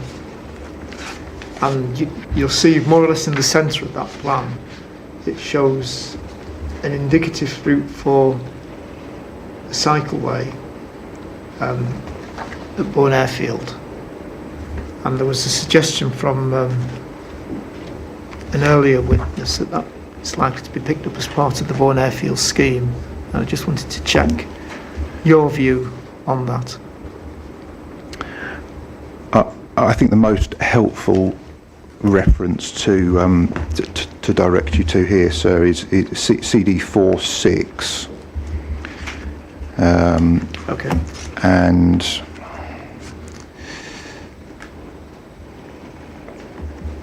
sorry, CD404.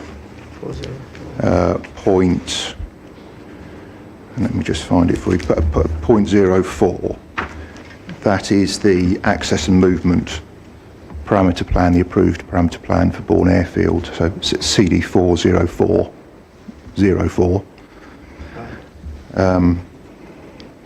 And you'll. Does it help to turn that up before I speak to it? Let me just. Sorry, 404. There are lots of 404s, which. Yes, and it's plan 04. It's the access and movement parameter plan. I've got that, thank you. So there's a series of indicative links shown on that plan that together make up the movement network across the Bourne Airfield site. And as I look at that plan against the CD 2511 reference that you've highlighted, I can see that the dot and dash lines on CD 404, which show the key strategic pedestrian cycle bridleway links, provide connections between the same, more or less the same points on either side of the site, if not exactly the same alignment, as is shown on the South Cambridgeshire cycle routes plan, and actually a number of other further cycle route connections through Bourne Airfield in addition to those indicative routes. So given that it's on the parameter plan, that's something you would expect to see included in the development when it's fully implemented? Yes, and we're obviously these parameter plans are a key reference as we're working up both the reserve matters applications and design coding. Okay.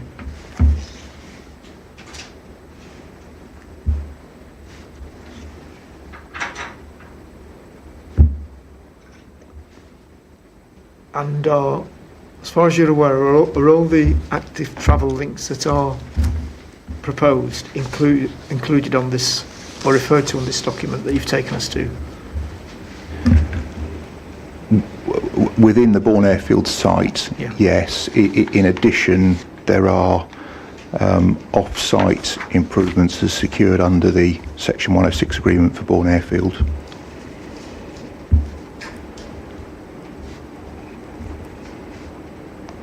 Can you give me an indication what those are?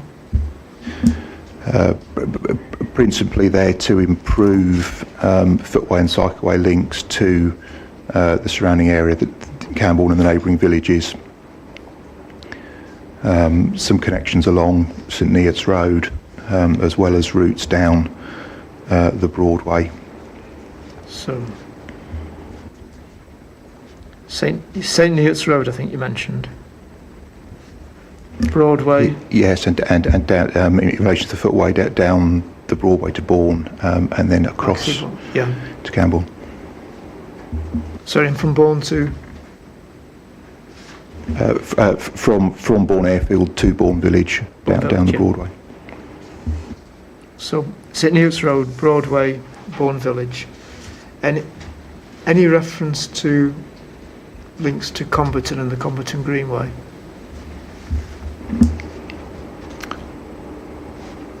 I don't believe there are, but I would want to check the detail on that for you, sir. Could you do that, Mr. Baker? Yes.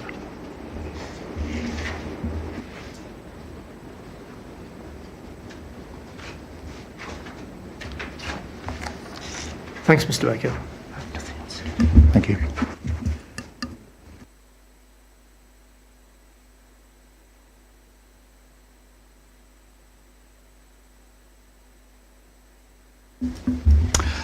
Thank you, Mr. Baker. Thank you for your time.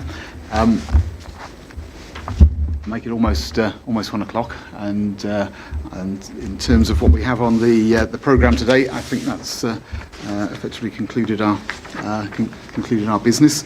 So I shall shortly adjourn the inquiry. My intention is to resume at 10 o'clock tomorrow morning. I'm just conscious that the draft timetable says 9:30, but we'll resume at 10 o'clock. Before I do adjourn, I just want to check if there's anything that anybody needs to raise. Nothing additional to this one, sir. Thank you. Thank you.